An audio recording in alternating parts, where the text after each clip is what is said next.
who find themselves starting 1-9 in this 2025 campaign, trying to right the ship. Lynchburg just one scratch on their record, 9-1, a sensational start after 6 games, and really a gauntlet of a schedule to get things started. They go against a USA South opponent as we near ODAC play. My name's Evan Gates alongside my good friend Ethan Morotsky. Ethan, it feels like this Pfeiffer team's going to be hungry, and they know what's at stake going up against the top 10 team in the nation, but Lynchburg looking hot as ever in their last few outings. Yeah, obviously with Pfeiffer starting off the season 1-9, not a typical start to the season for a baseball team, but like you said, they're going to be hungry. They know they're playing up against a tough team. They're going to have to rise to competition and hope that Lynchburg has a couple flaws in their baseball today. So it's going to be a fun matchup. It always is a fun matchup against Pfeiffer between the two teams. So it's going to be interesting to see what happens with Davis Watson on the mound. Well, midweek outing, and you just mentioned that Watson, a freshman, he has one outing already this year against Mary Washington, one in which he had 7 strikeouts in just 4 innings pitched, a walk issued, 5 hits allowed, and 2 runs allowed. But it really shows the trust from Coach Travis Beasley early in the season. He gets this start today, and it feels like his confidence is really going to start growing throughout the campaign. Yeah, absolutely. I mean, ever since Bees has taken the reins of the head coach, she's not been afraid of throwing freshmen in there. Obviously, you look at last year, you have Colin McGuire, who's a huge, huge pitcher in this bullpen and starting pitching rotation. Obviously, we know he came out of the bullpen majority of the end of the season in that May playoff run, but he does have experience starting on the mound. So we're looking to see the same results from Davis Watson. Hopefully he has a solid day on the mound for the Hornets. Well, he's going to need it because the top of this Pfeiffer lineup is absolutely loaded as the first pitch is outside. We're underway, 61 degrees and sunny for an early March game here at Fox Field. It feels like it's really starting to be in the air. The baseball season is officially here as Barrett takes another pitch, 2-0 count. And believe it or not, Levi Barrett not only leading off for the Falcons, he's also on the bump on the other side. So he will be the starting pitcher as he fouls one back. Yeah, two-way players on any team are always so special. And they're your most important players sometimes. Obviously, you want to throw your better arms against the top 10 team in the nation. So Levi Barrett is going to be taken to the test here. This time rides one out to left. We'll see if anybody catches up. No can do. First plate appearance of the day is a hit for the Falcons, and immediately Watson will have to deal with some base traffic. We'll go ahead and work around the diamond for this Lynchburg defense. As you saw out in left field, Logan Webster was giving chase on the last play.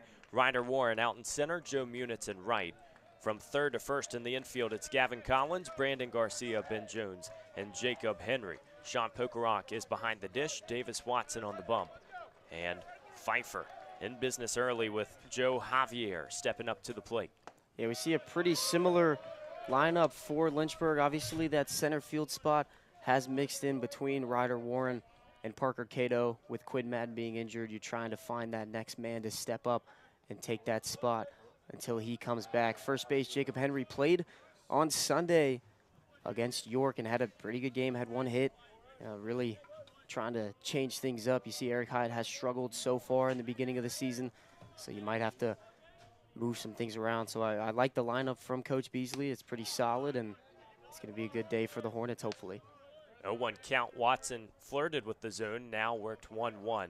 Jacob Henry, 6'5" over at first base. He is dominant if you look at size. He could probably play a lot of different sports, but that's one of the positions where size doesn't necessarily end up being a factor or a limiting restriction in baseball. Well, yeah, obviously with the first baseman, you do typically want a larger target to throw to. It makes it a more comfortable throw for your infielders. But if you go back in the history for the Hornets, you have Avery Combs, who was a big target like Jacob Henry. This time Webster has to just turn and look as Pfeiffer has him going around the bases. Maybe a chance to work at home. It's at least a double. Throw to the plate, going to be close. Pokerock couldn't field it in time as it took a quick bump. No outs, 1 run for the Pfeiffer Falcons. It's a double that's rocked out into left center for Javier. A really nice piece hit in the 1-1 count is just the most important count really in that bat, because you don't want to take a strike there and get in a 2-strike count. And for a pitcher, obviously you do want to get a hitter in that 2-strike count, but starting off that bat 2-1 is so big for a hitter. because you're ahead in the count, and you're in the driver's seat. Well, with Barrett and Javier at the top of this lineup, definitely some familiarity for this Pfeiffer team, but it's also interesting to see how Joe Javier has started this season. Obviously, all the bats have been going for this Pfeiffer squad, but Javier, a junior from Kannapolis, this time going to be a sneaky toss over to first. The umpire says he's out. Nice work from Watson to take a few steps off the mound and really bang at first, but runner advances to third, and there's just one out. Yeah, really nice bunt. Did a great job getting that down the line. A great play from Davis Watson on that pitcher's fielding practice, or PFP. Great job flipping it to Jacob Henry. So works it to the cleanup, Connor Welker. With one down, Javier standing on third. Watson maybe just has to try and look at the heart rate now, slow things down in this ball game. It is just the first inning. Yeah, obviously, with being a freshman, you do want to do the best you can on your second start of the year, but you got to, like you said, slow things down and take things at your own pace. Nice movement on the off speed. Finds the zone, 1-1 count. A really nice pitch. Got a lot of sweep on that slider, catching the outside corner. Connor Welker is someone you don't want to mess around with. All it will take is a sacrifice to make it a 2-run ball game. Dominant swing, but can't find it. 1-2. Welker in the cleanup spot today from Concord, North Carolina. And struggling when you look at some of the starts from last year. He was just a 139 hitter. He has bumped things up to 429 in the batting average department, but it won't help him this time. Swings and misses, and a big strikeout for Watson with 2 down. Yeah, really good job. Obviously, you're getting in a little bit of a hole with the first 2 batters, but a great job coming back and getting your second out of the inning and limiting the damage. To get that strikeout swinging, too, especially for a freshman. We talked about those 7 strikeouts in his first start of the season. It really just helps to start seeing it hit the catcher's mitt. Now in the 5 spot for Pfeiffer, it's Austin Wood. Also playing short on the defensive side as this pitch misses outside. Turns the count 1-1. Good 0-1 pitch there from Davis Watson. Like, again, sweeping curve. Tries to catch that outside of the zone. You don't want to make it too close, but obviously get yourself a possibility in that 2-strike count. Another good pitch fired in the zone, 1-2, and just one pitch away from sneaking out of the back door here in this top of the first. Damage already done as Joe Javier knocks in the RBI double. Another slider outside. This Lynchburg team red hot to start the season, 9-1. And unblemished here at Fox Field after a series with York. Trying to do it again today, but the Falcons on the board early, and another hit right up the middle. Knocked into center field. It's an RBI single for Austin Wood. Yeah, really good piece of hitting in a 2-strike count. Sitting back on that off speed and hitting it right back up the middle. Great job getting an RBI there, and this is a great start for Pfeiffer. Obviously, with the struggles that you've been having to start this season off, like we said, 1-9. This is really the perfect way you can start a game against a ranked opponent like Lynchburg. You really have to get out in front, out of the blocks early as Watson turns to first. But this Lynchburg team has seen a little bit of everything. It's not just this season. It goes back to the postseason runs. They're used to being in those tight situations. It's a chance to go 10-1. That would be the best start since 2022. But they didn't go 11-1 that year. So you're starting to flirt with history when you get to that point. Lynchburg also 5-0 in 1-run games this season. When the stove is hot, this team is ready. And Ethan, it really feels like the veterans play a big role in that as well. Yeah, there are a couple fifth-year returners in Gavin Collins. You see there at third base. And obviously, one of your starting pitchers, your second pitcher at most Saturdays, Nick Matfield, coming back, bringing that experience into the bullpen. And having 2 players like that who have played pretty much every single season without taking away the injury, of course. Obviously, Nick Matfield didn't play his freshman year and didn't play his junior year, but players like that are so important for this team, and it's not only just the fifth years, but you look at that middle infield in Brandon Garcia and Ben Jones, as those 2 have been that that pair for second and shortstop for pretty much every single year that they've been here. So bringing back that experience is so key for this lineup. For a top 10 team in the nation, it's difficult to even put a freshman in the starting lineup. To do two in your middle infield, both from the same high school, is pretty special, and it has been a lot of talent from Garcia and Jones as Watson, once again, one pitch away to get out of the first. Fires down and away, full count, and 2 outs. Runner will be on the move. Hunter Honeycutt stands at the plate for the Pfeiffer Falcons in the bright yellow uniforms, Lynchburg in the all-whites. Watson turns to first. Henry not able to snag it from the dirt in time. Been seeing a lot of attempts over there at first. He's got a decent pickoff move, and as you see right there, that was a pretty close play. Obviously, you know, the runners are going to be moving on a full count with 2 outs, so really good job making sure he doesn't get too big of a lead. This time, pitch delivered and not placed in the right spot. It's a walk, and Pfeiffer keeps the merry-go-round alive as Honeycutt will head to first. CJ Acosta steps up to the plate. The left fielder in the 7-hole for this Falcons offense that continues to operate, and they have really had a lot of confident plate appearances. So it looks like Michael Solbach wants to take a trip to the mound. Early in this game, we've already talked about Davis Watson's first start, 7 strikeouts, allowed 2 runs in that appearance against Mary Washington, and went 4 innings. How important is it in a first inning? When you're a freshman pitcher, obviously you want to show that not only you're confident, but you can get out of these tough innings to make sure that you are showing your coaching staff at this stage of the season, I'm still that guy who can come in and start. Well, yeah, absolutely. Obviously, we talked about how Davis had a great start against Mary Washington, 7 strikeouts in 4 innings. That first inning is so important as a freshman because not only are you trying to prove to your own coaching staff and your own team that you can handle what's going on, but you want to show to the other team like, hey, I might be a freshman, but I'm the real deal. So getting out of this first inning is really all about setting the tone going into this game. It's a great way to put it, too. It's still early in the season. Still a great chance to build momentum throughout. But you want to make sure that you can get up to the mound and deliver as first pitch is fouled off. This Pfeiffer team, as we've seen a lot of dangerous and aggressive leads, well, they take bags at a very high rate, but they also don't get caught stealing. 24 for 25 this season. They're top 20 in the nation in that department. It's another pitch, misses outside. Watson, some of that off-speed stuff, not finding the zone here early. Delivery to the southpaw Acosta, who swings through it.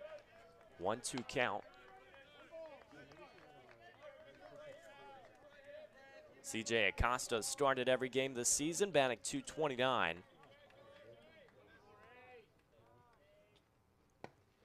Another pitch outside, 2-2. See a lot of movement on that 2-seam, getting a little bit of pronation, a little bit of run on that fastball, trying to get that lefty swing. Obviously, as a righty thrown to a lefty, you don't want to throw that slider too often with a pitch going in on them. And this time it works out. Watson finally gets the strikeout he's been desiring. Acosta can't hold on. Pfeiffer leaves 2 stranded, but a 2 on the scoreboard. They drop a pair here in the top of the first against the number 9 Lynchburg Hornets. And the hometown team will look to retaliate on the other side.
Welcome back on the Lynchburg Hornets Sports Network. Bottom of the first, and as per usual, Brandon Garcia Hollywood will step up to the plate, and he's going against a freshman hurler, Levi Barrett, who led off in the away half of the first inning. Barrett was able to get things started with a single and came around to score as the Falcons are on the board 2-0 here against the hometown Hornets. So in steps the southpaw righty on lefty matchup to kick off the bottom of the first. Pitch fired in there for a strike. The first at bat coming off of a 2-run inning from Pfeiffer is so important for both teams. Obviously, as a pitcher, like we said about Davis Watson, you really want to set that tone. And if you're Brandon Garcia, you also want to set the tone. Start off an inning. Doesn't even have to be a hit. If you find a barrel, you can go deep into a count. There are plenty of things you can do that can help this lineup set up their at bat for a pitcher. He's done it throughout his career. This time a grounder out to second and retired for the first out of the bottom of the first. Garcia riding a 4-game hitting streak. Ben Jones, the man stepping up, or excuse me, it'll be coming up for this Lynchburg team. Joe Munitz will step up to the plate. Ben Jones will be coming up next for the Hornets. Munitz has really had a solid season to kick things off. Yeah, Joe Munitz was a huge at-bat in the second half of the season for this Hornets lineup. Started off the season really as your pinch hitter, really as a sacrifice bunt guy. Always went in there and you could have some confidence knowing that he was going to lay that bunt down, but found himself in the starting lineup typically as the DH role, and now this season, obviously with some injuries at hand, you see him out there in right field. He's doing a pretty good job settling himself into the new position. Obviously, Joe Munitz came into this program just as a second baseman, so a completely different position for him. So it'll be really good to see what happens here for him. Feels like versatility at the college level is so important as well, because we've even talked about it with two-way players. There's never one expectation, as this time the blooper in left field is dropped and Munitz is gonna reach. So an E7 maybe lost up in the clouds, as this is a mid-afternoon game. Munitz reaches, and Ben Jones will have one on as he steps up to the plate. Yeah, tough play. Obviously, it's a little cloudy here. We don't see too much up there right now. Obviously, before the game started, there was a sheet of clouds covering the sky, so won't really know what happened on that play, but a little bit of a break for this Lynchburg Hornets offense to start the inning off. So he almost started the narrative prematurely, but here is Ben Jones, who has reached base every single game this season. Second team All-ODAC selection last year. Now works with Munitz on first. There's good movement on that pitch.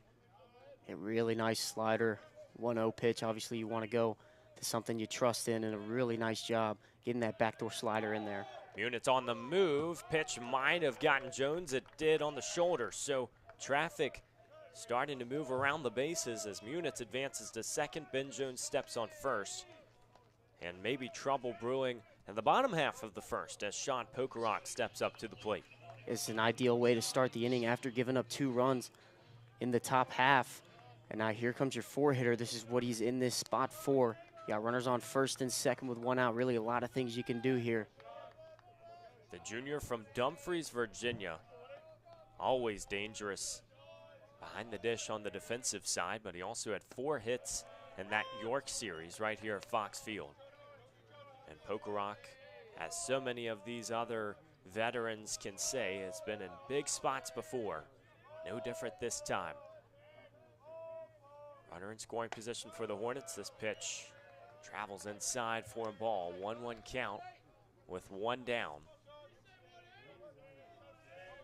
Pokerock found himself in the lineup pretty much kind of like what Joe Munitz was doing last year. He found himself in the lineup his freshman year during that World Series run. And last year basically being an everyday starter, whether that was behind the plate or in the DH spot whenever Riley O'Donovan was behind the plate. So a crucial hitter in this lineup, crucial catcher behind the plate for every pitcher on this squad. So really good to see him having success so far. Well, a lot of familiarity in the lineup throughout the year. He started 7 times, now 8 after this one, as the strike makes it a 2-2 count.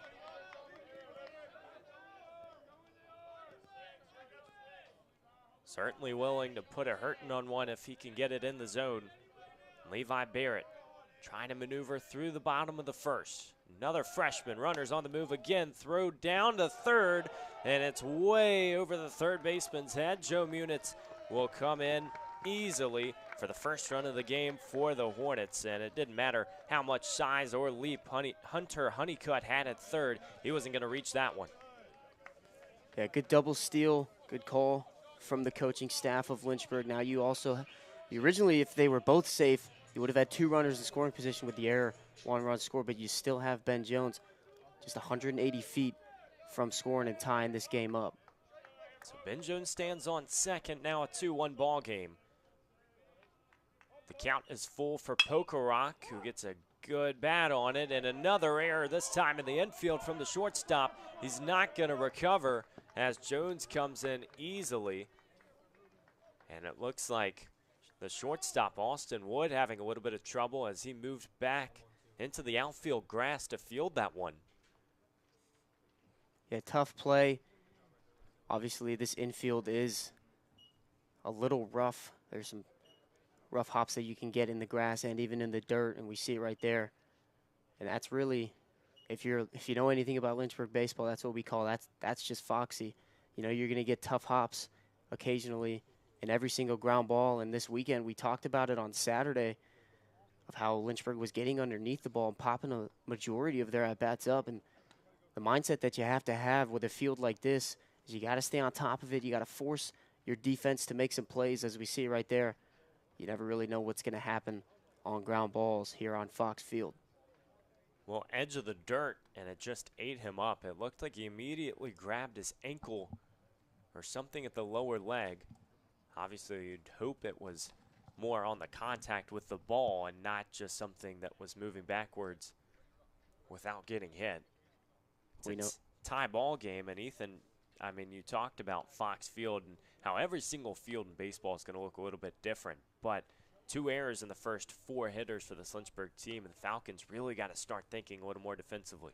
Yeah, you got to figure out how you can help your pitcher, because now those 2 runs in that first inning that you scored, the tone is completely flipped as Lynchburg gaining momentum now. I mean, just 1 out with 2 runs scored and a runner on first now, and it's really the meat of your order as you've got Joe Gordon, who's found some life in this lineup a couple times. He has a couple at bats this season, but we know he's capable and he has the talent. And then behind him, you've got Gavin Collins, who leads the team in hits so far this season. 5th-year Gavin Collins, been a third baseman pretty much ever since he got here. Took him about half the season in his freshman year, but we know he got that Rookie of the Year back in 2020-2021 season. So we're going to see what happens with the meat of the order here. Joe Gordon in a big spot, 5 appearances last year. 1 start this year, batting .200. Runner still on first as Pokerock was able to make it safely off the shortstop's error. Austin Wood looks like he's okay. He's still standing out there at the 6th spot on your score sheet. For Pfeiffer, the defensive alignment out in the outfield is C.J. Acosta in left, Thomas Hashby in center, Connor Welker in right. Hunter Honeycutt's at third, Austin Wood at short, Joe Javier at second, and Wilson Lohr at first. Carson Whitehead is behind the dish for the Falcons, and Levi Barrett, the freshman, has a 2-1 count with 1 down here in the bottom of the first. Pitch right down the zone, and an easy-looking hit for Joe Gordon. Confident and comfortable to advance Pokerock to second. Still 2 on for the Hornets. Really good swing there, finding that 6 hole between the shortstop and the third baseman. And now, like we said, a really good spot here for the Hornets. You've got your base hit leader at the plate with runners on first and second with just 1 out. So going to be excited to see what happens here with 15, Gavin Collins. Well, he's the leader of the top 3 in a lot when you look at the Lynchburg stat sheets. For Gavin Collins, it just feels like he's been around the system so long that it was bound to happen. 204 games played, that's the most in Lynchburg history. Second for hit by pitch with 52, and then third with 211 hits. You can keep on going. How does that help here in the 6th spot in a batting order, because most of the guys that have been around for such a long time, they either have a very niche role or they're at the top of the lineup. So how does this help some of the hitters around him? Well, when it comes down to where you are in the lineup, a lot of it does come down to comfortability. Obviously, we've seen Brandon Garcia in that leadoff role every single game that he's played. Ben Jones really at the top of the lineup every single game he's played. And Gavin Collins, if you go back, he really has found his role in the 6 spot. A couple of games, sometimes you will find him in the 5 hole, but it just adds that different sort of lineups that you can add, and it allows you to move some numbers around also and add some other players into the lineup. So really it comes down to comfortability. As you see Gavin Collins, he's found his way, and he's been successful really in this middle part of the order. Well, it's fantastic, too, as you said, the fact that you can put so many different people around him, and that can also help their confidence, because he's likely either going to get you on base or give you an opportunity with the number of hits that he has racked up here early in the 2025 campaign, now in his 5th year from Clifton, Virginia, and he's got 2 on. The Hornets trying to make something happen. They've already tied this ball game back.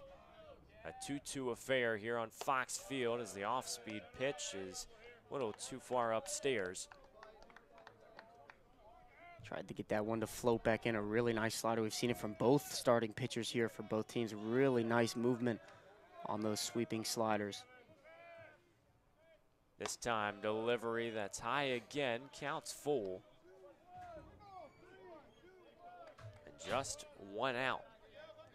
Troubling for the pitchers here early in this ball game. The 2 freshmen really just trying to see who can cause the least damage as the runners were on their way. They'll have to trot back. 3-2 count with 1 out. Obviously, runners are prone to move in this situation. Not the most speed on the bases. We know Pokerac over time can get that speed up. Joe Gordon on first, pretty much the same idea. Runners moving again. Pitch was high, won't matter. Bases are loaded as Gavin Collins, another very strong at bat, had to take a lot of pitches on the back half. And the Hornets are still in a roll as Ryder Warren, the freshman, will step into the 7th spot, manning center field. And now the Falcons want to have a little conference at the mound. Well, I like this from the pitching coach.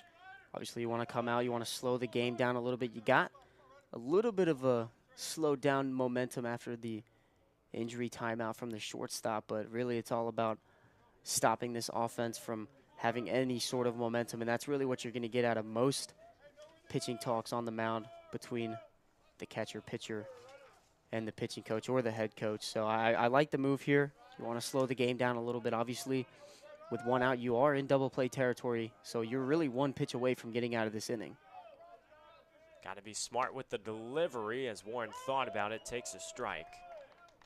Gonna have a quick comment with the umpire. And Ethan, what's interesting is Lynchburg only has 1 hit, and they have 2 runs with the bases loaded. They've only out-hit their opponents 4 times despite being 9-1. So they're used to really roughing things up and getting run production any way they can find it. Well, really the story of this offense so far this season has been taking advantage of those free 90 feet, all those hit by pitches and the walks and the errors that you're going to get. That's really that's really the story of baseball, to be honest, is taking advantage of what the other team is going to be able to give you. Pitch misses high, and they're on the move. Can the Hornets get there? Safe at the plate. Pokerac thought about it for a second, and on the mound, Levi Barrett unable to catch up. Pokerac sneaks in and steals the lead for the Hornets. Yeah, tough read there from Pokerac, but a good job being able to get that hand in there. Obviously, sliding or diving headfirst into the plate is a dangerous game that Pokerac's playing. It works out for them in the end, and they take the lead here in the 1st inning. Another loud swing into right field, and the Hornets busting things open here in the 1st inning. Throw won't be in time, and a 2 RBI knock for Ryder Warren. Tell you what, he doesn't look like a freshman with that swing. So much confidence that rifles around this lineup, and Lynchburg has put up a 5 in this 1st frame. Yeah, like you said, a lot of confidence in that swing, and pretty much the same exact hit that Joe Gordon had just flipped from the lefty perspective, hitting that right in between the second base and first base hole there. This time, belted out to left field. The Falcons can't catch up. Warren on his horse heading to third, and Jacob Henry gets a double that keeps the rally alive. Lynchburg, 8 hitters in this first inning and continuing to execute. They will bring up Logan Webster, maybe the hottest bat in this lineup, with 2 in scoring position. Yeah, really nice aggressiveness. I love that swing from Jacob Henry. He's proven himself why he's in this lineup. Obviously, really, the way that Coach Beasley runs this offense is it's really the next man up. If somebody's not hitting that well, they're going to go to the next man that's going to fill that spot up and do a great job, and that's exactly what Jacob Henry's doing so far. Well, Ethan, what's funny is we waited until the 7th batter to say, okay, Lynchburg only has 1 hit at this point. If you're a Lynchburg fan, you're probably wishing we said that earlier, because ever since, they've had a 2 RBI single, and Jacob Henry knocks one into left field for a double. Chance for Logan Webster to increase the eruption here in this first inning. Pitch down Main Street, in there for a strike, 1-1 count. Obviously, Logan Webster, not a stranger to this spot, loves that 9-hole and that second leadoff, and this is perfect for him. Lasered out into center field. It's going to drop, and the Hornets keep it going. Jacob Henry's going to stop at third, and Ryder Warren comes in to score. The rally continues, and the merry-go-round stays alive. A nightmare for Levi Barrett after the Falcons got on the board early, and the Hornets, when they advance here in this first inning, are really hard to stop. We definitely see some movement in the bullpen down on Pfeiffer's end of the field. Some players running down there. Could see a pitching change here soon. Not the ideal start. Obviously, those hit by pitches really not helping him in this one. Well, and the problem now for Barrett is that obviously the hit production came from the back end of Lynchburg's lineup. These front few hitters are so patient, and they have really gathered a lot of walks to start the season. Even think about Brandon Garcia, the man at the plate. If he gets on base, he's going to be trying to steal him as well. Well, the reason why this team has found so much success and the reason why they get so many free 90 feet and walks is they love going deep into counts. They're not afraid of it. They're not afraid of 2-strike counts and driving the pitcher and forcing him to throw a ton of pitches. 2-1 count to Garcia. Runners on the corners in a 6-2 ball game. If you're a fan of offense, congratulations. You might be getting it here in this midweek affair. Already 8 runs to start this Tuesday afternoon. Runner on the move from first. Garcia pulls one foul, and you think about it, a chance to maybe have a double steal activated with Jacob Henry standing on third. Yeah, obviously that's always a possibility. Jacob Henry not showing off too much speed. Obviously, most of these, we don't want to say slow, but he can get up there in the speed, but for 90 feet, that's tough to get to your max speed. Garcia pulls it opposite, and the play at second happens in time. Henry comes in to score. For Garcia, just to push that one left, does just enough and has the speed to get to first. It's a 7-2 ball game. Great job from Brandon Garcia poking that one to the left side. Shortstop can get one out at second, but Garcia, with him being a lefty, poking that to the left side and having to backhand it, you're never really going to be able to make that play at first base and get the double play. Bunt shown from Munitz. It's in there for a strike. 0-1 count, 2 down. Lots of loud action here in this first inning. And the Hornets on their 11th batter. Levi Barrett wants to rethink things, steps off the slab.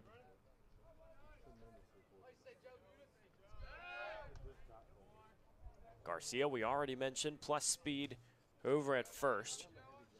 29 stolen bags last year, started 53 games.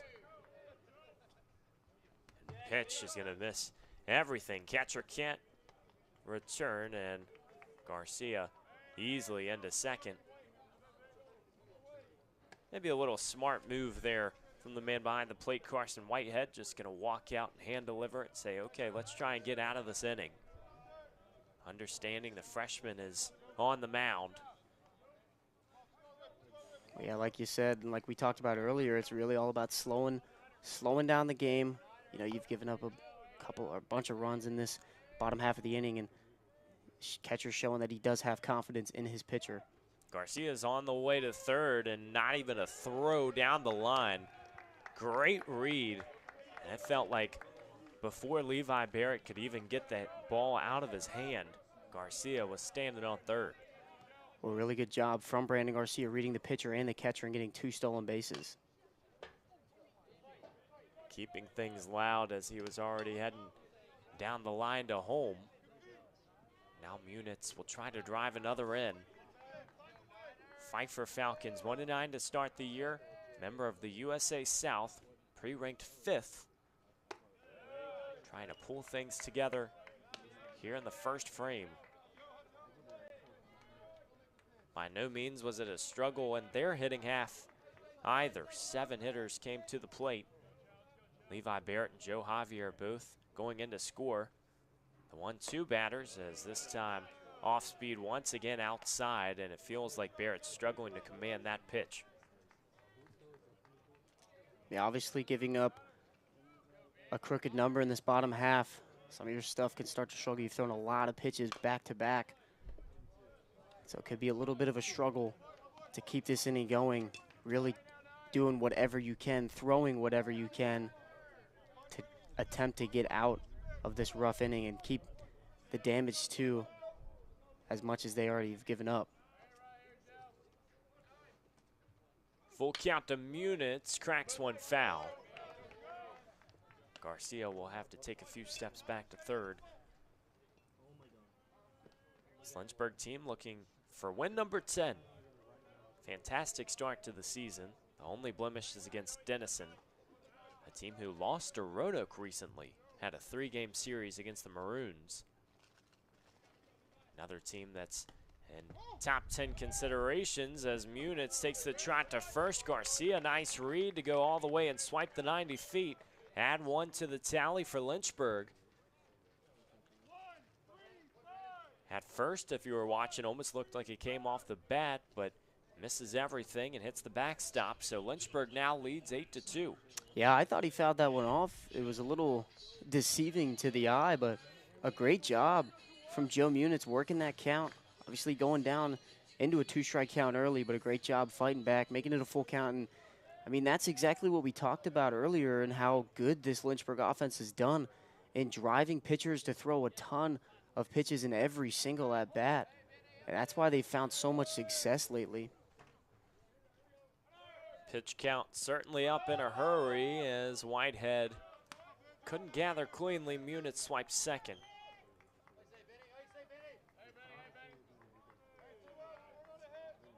We thought it was a nightmare at first. Now it might just be sleeping problems because it has repeatedly troubled the Falcons here in the first inning. Lynchburg putting up an 8-piece on just 4 hits and 3 errors on the Pfeiffer defensive side. Yeah, a lot of stolen bases, a lot of walks in this one.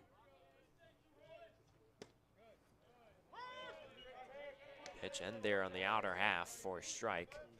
1-2 count. Ben Jones, one of those guys who takes all the walks. The question when Avery Neves left Lynchburg was who is going to step in and really be that big bat, because they have several, but it often comes with getting the free passes, and Ben Jones has been that guy. You go back to last season, he was really sensational in that department. Bat .330 and had 65 hits, but he also just really has a great command and great patience. Pulls one way over to Wake Fieldhouse. That'll wake you up if you're in the stands. Yeah, that ball was absolutely smoked foul by Ben Jones. And going back to his numbers, he's had so much success in his first 2 years of play. Pitchers really trying to work around him, and that's why he's drawing so many walks. Well, to start this season, Ethan, he's batting .286. His on-base percentage is .532. Granted, that's just a 10-game sample size, but it shows just how impressive his patience is. And for a batter to really command every at-bat and demand what he wants out of the pitcher, you can almost decide what you want to get. This time it doesn't work, as Jones will have to go back to the dugout, but not without big-time damage from the Lynchburg Hornets here in the first inning. They lead 8-2 over Pfeiffer. 10 runs in the first frame. If you like offense, come right back. It's a fun Tuesday afternoon here in the Hill City.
Visiting half of the second, the Falcons just trying to catch their breath after Lynchburg puts up an 8-piece in the bottom of the first, and we're still trying to figure out all the stats and the assortment as Lynchburg's offense brought 12 hitters to the plate. It ends with Ben Jones striking out looking. And now for the Falcons, Carson Whitehead up at the plate.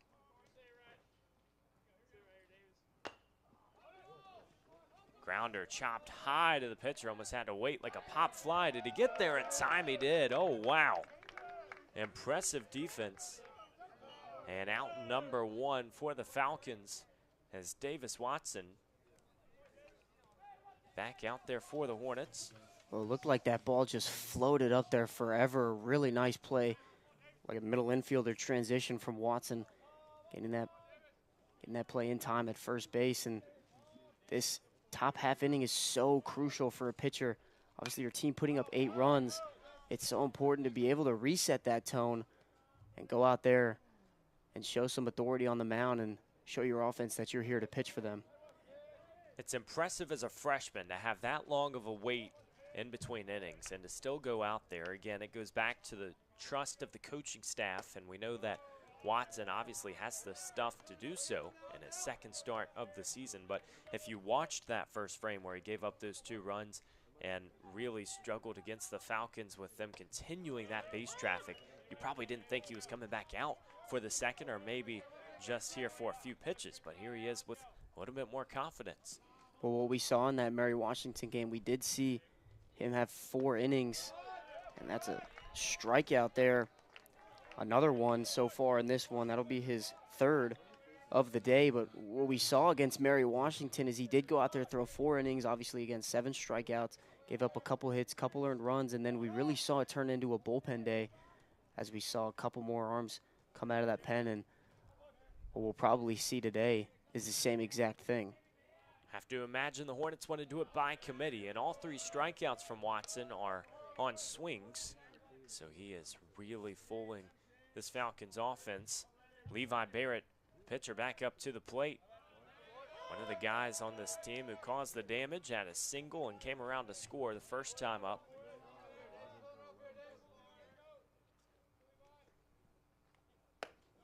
This pitch a touch high, and it's a 2-1 count.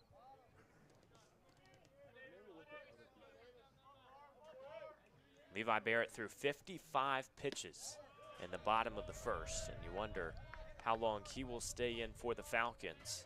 Talked about him being a two-way player. He has been probably the busiest man around the diamond here to start this Tuesday afternoon as he takes ball 4, and he's on his way to first. 2 down for the Falcons as Joe Javier steps in. A loud double in the top of the first. He also came around to score, and Javier is one of those guys who has really influenced this offense. He does so at a high rate. Bat .340 last year in 30 starts and has a 7, now 8-game hit streak.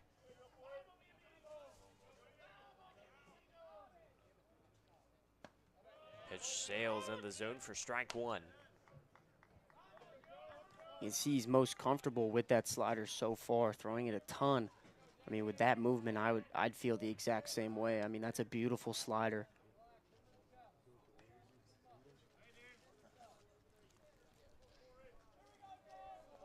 Slider and the two-seamer, definitely those two desired pitches for Watson. So this time has another one that fools Javier. 0-2 count. Chance for a much quicker second inning than the first. This Lynchburg defense can get back in the dugout with just one more pitch. Watson from the stretch. Another off-speed pulled foul.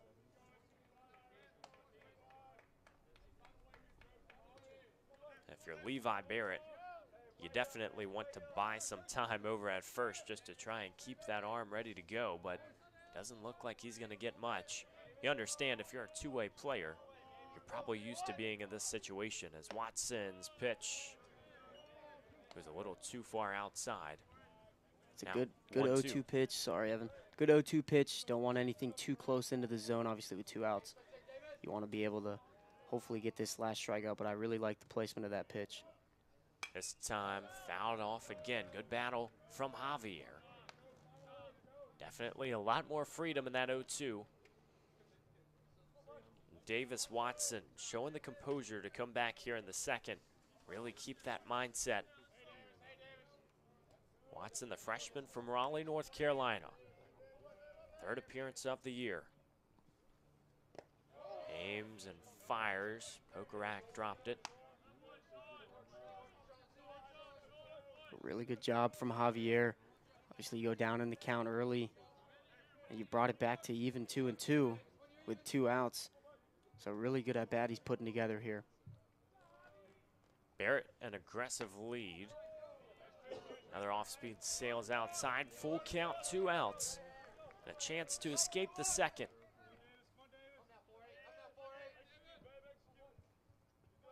Can Javier make contact like he did in his first at-bat? Trying to wake up this Falcons offense. Bloops into the outfield. Who wants it? Ben Jones can't catch up from second. And the Hornets, maybe a little miscommunication as the triangle of fire out in right center couldn't get it. Now runners on the corners for Pfeiffer. Well, really tough play for everybody, and that's really what we call no man's land. The center fielder, right fielder, and second baseman going back, trying to make a play, really perfectly placed bloop single. And now with runners on the corner, you got to go about this 2 outs, situation a little differently. Obviously, you can get an out at second base with a force out and first base, so it does allow a couple more options, but it does put a little bit more pressure on with a runner in scoring position. Well, Wilson Lohr in the 3 spot steps up with a golden opportunity. You probably won't get all 6 runs back at once, but it would be nice to start and at least open the conversation. Lohr formerly played at Southeastern Community College of Whiteville. He started every game this season batting over 300. 4 Falcons in that category to start the season. Red hot on the hitting side. They've really struggled from the pitching end, and we've seen it again this time as it's fouled off the helmet of Pokerak. 2-1 count.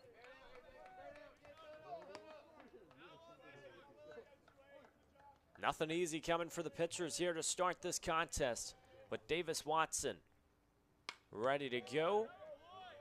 Lure able to just touch it foul again, 2-2. Well, started off the count 2-0, and now we're evened it up. Really don't know what you're going to get here from your pitcher. You can get anything, especially with the arsenal that Watson has. Goes low and quick. Garcia's not going to climb the ladder to get it out into left center. An RBI single for Wilson Lure that will drive in the pitcher Barrett.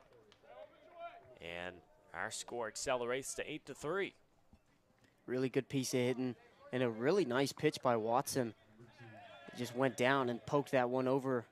Solid piece of wood on that, right over Brandon Garcia, the shortstop. So there's really the offense that you were talking about. They definitely have not been struggling in this one. Well, it's got to feel a little frustrating for Watson as well. Really set the table, all the utensils, the napkins, you name it. And then it's a walk for Barrett, and then back-to-back singles that end up driving in a run. Lynchburg obviously still in a great spot, but I think the conversation goes beyond just today. You're looking at some of those tight ODAC conference plays and some of the games where you know you can't give up those 1 or 2 runs after dropping an 8-piece or a crooked number on the scoreboard. Yeah, obviously with ODAC play starting up this weekend for the Hornets, it is going to be tough. There's a lot left on the schedule, a lot left in the tank for Davis Watson. He ends the inning with another strikeout, number 4 on the day as the cleanup hitter, Welker, is retired. So the Hornets allow one more. It's 8-3 as we head to the home half of the second.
Pitching change after a problematic first for the Pfeiffer Falcons. Levi Barrett, who is also leading off for the Falcons, will come out of the game. Over 50 pitches in that first inning, and he allows 8 runs on 4 hits for the Hornets. Also 3 errors in the discussion for Pfeiffer. So the new man on the mound is Josh Little. Comes into this contest 6'4", has dominant size, a righty as he winds and fires for ball 1, 27 ERA to start the year, and so he will try to improve upon that after just 2 innings of work where he allowed 9 hits earlier this year. Chopper from Pokerack over to third, long throw across the diamond, and it's out number 1. Yeah, good start. Obviously, like you said, he has been struggling in his first 2 innings pitched. You see, he pitched at LaGrange and at home against Barry and really struggled. So really good job coming out the gate and getting yourself an out. Really good start in this one. Well, that's what Davis Watson did in the top of the second. In fact, he got 2, but Lynchburg was unable to escape the inning unscathed as a walk and back-to-back hits put another one on the scoreboard for the Falcons, and an offensive explosion to kick off this Tuesday afternoon as Joe Gordon, the DH, steps in.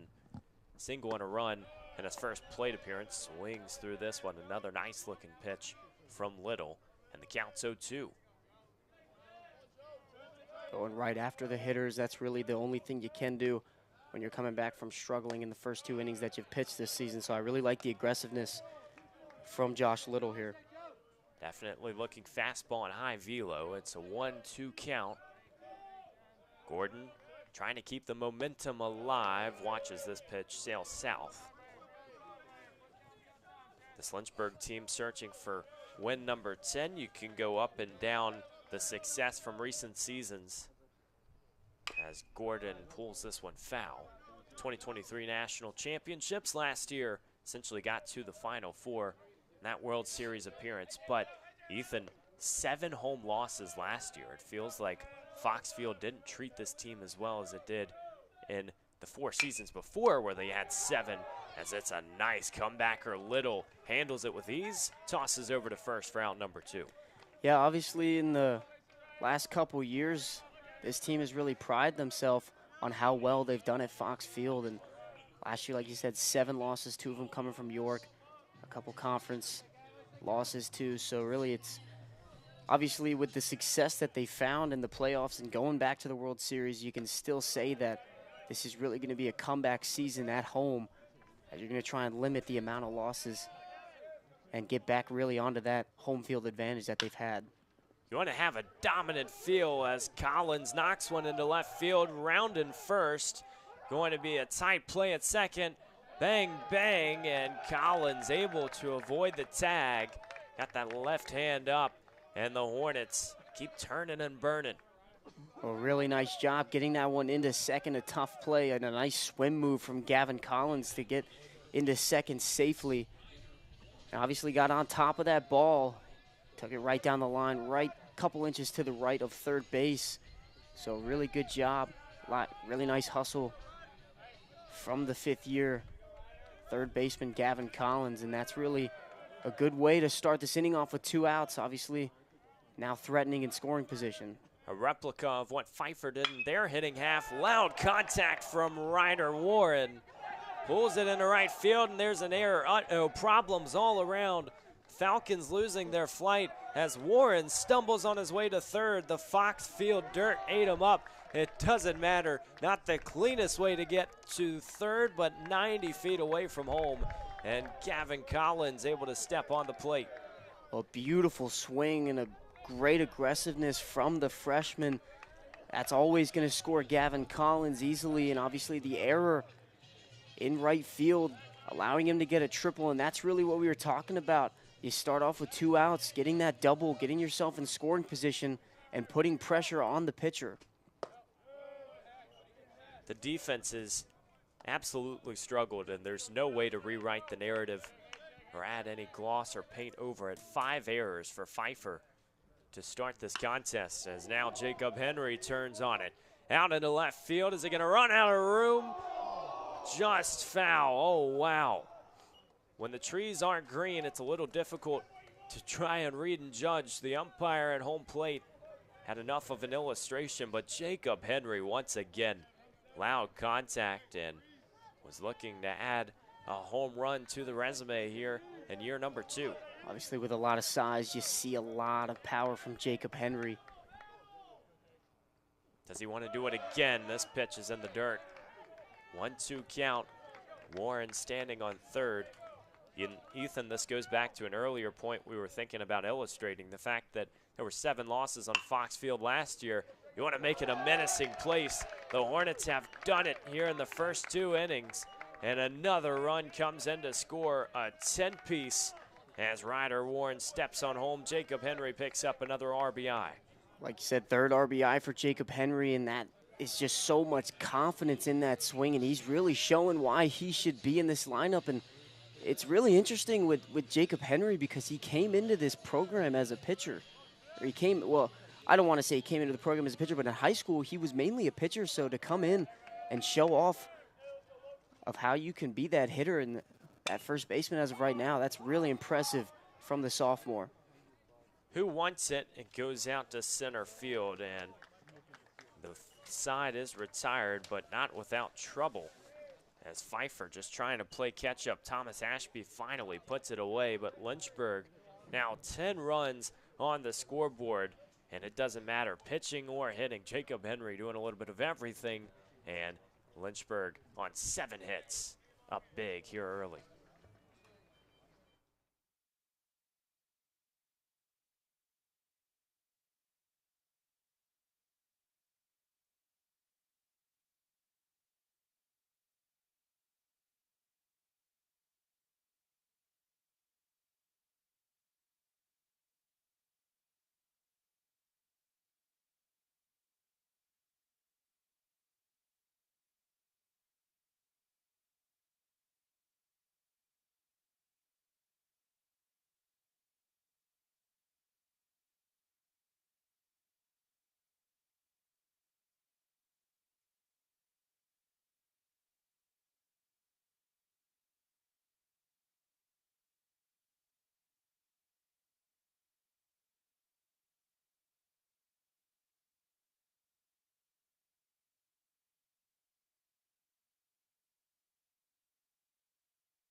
The man from Fishersville, Mason McDowell, will take the mound for the Lynchburg Hornets. Davis Watson's day is over after 2 innings of work.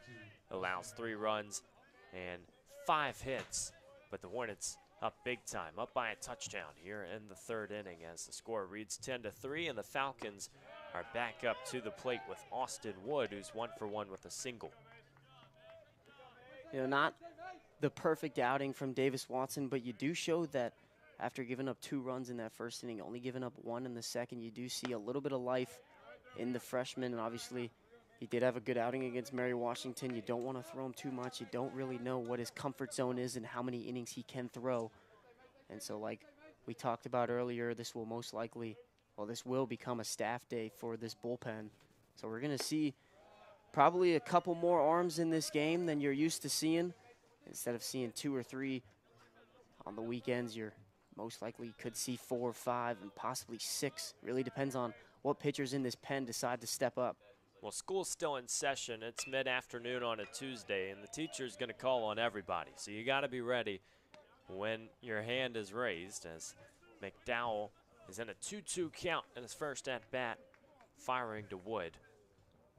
McDowell, 22 appearances last year, 32 innings pitched, and had 3 saves recorded. He is becoming a familiar face out of the pen for the Hornets in his junior season. Yeah, really big pitcher coming out of the pen for that World Series run. Really established himself as that 9th inning guy whenever Jack Batchmore wasn't available. And last year did struggle a little bit, maybe with some confidence issues, and this is really going to be a comeback year for McDowell. Great way to do it in a non-conference affair as Wood pulls it a touch foul. We'll do it over again. The Hornets, 10 runs on 7 hits. They do what they do best. They work walks, put the pressure on your defense, and the 4 errors that are on the board right now for Pfeiffer have been very problematic. The most recent of which was out in right field. Another laser down the right field line. A really good job staying back on that off-speed pitch, driving it down right field. Obviously hit a foul, but now you're forcing the Lynchburg pitcher and Mason McDowell to throw a couple more pitches than he really wants to in this at-bat. Obviously, in a committee affair, it's all about getting in and out of those at-bats, and taking pitches will really frustrate some of the relievers, as Austin Wood has worked it to a full count. Nobody out here on a beautiful day in the Hill City. McDowell winds and fires. Chopped down the left field line this time, spraying it around the ballpark. Well, we know it's not the stuff that Mason McDowell's been, it's not his stuff that he's been struggling with. We know he's got a really firm fastball and a beautiful off-speed.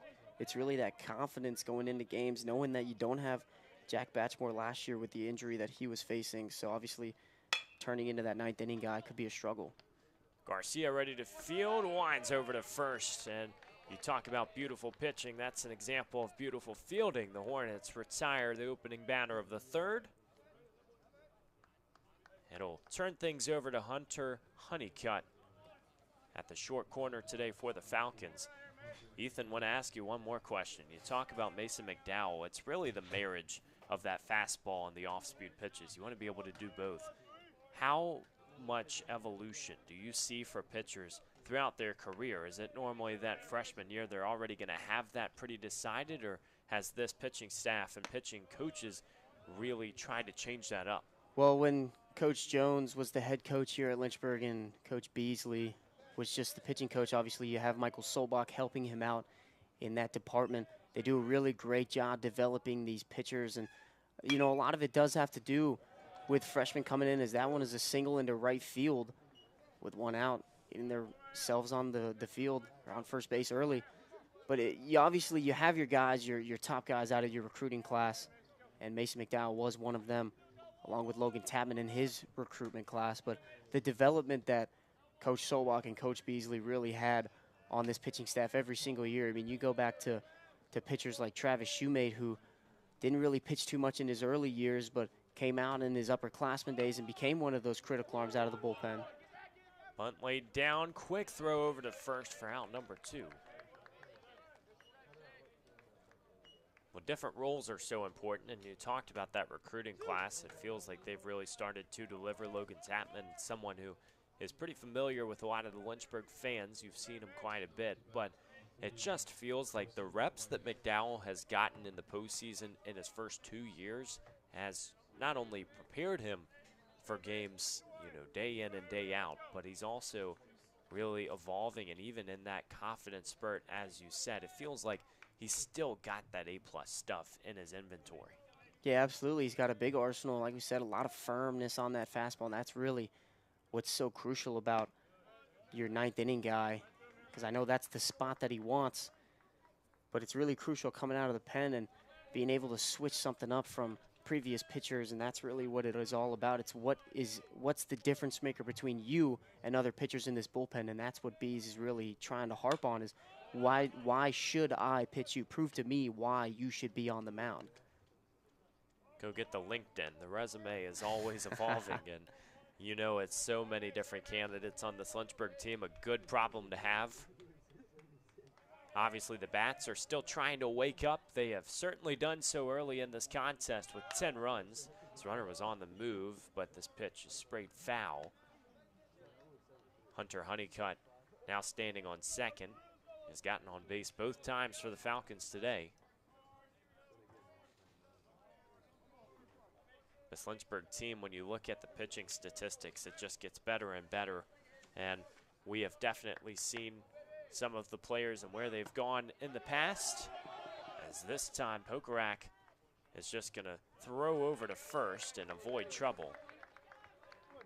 And it doesn't matter which generation of Hornets is doing it, the pitching has stayed very dangerous. The hitting is dangerous today too. They're up 7 after the top of the third, and we'll keep things rolling here on Fox Field when we return.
Bottom of the third, and Hollywood stepping up to the plate. Brandon Garcia, the southpaw, steps in to face Josh Little.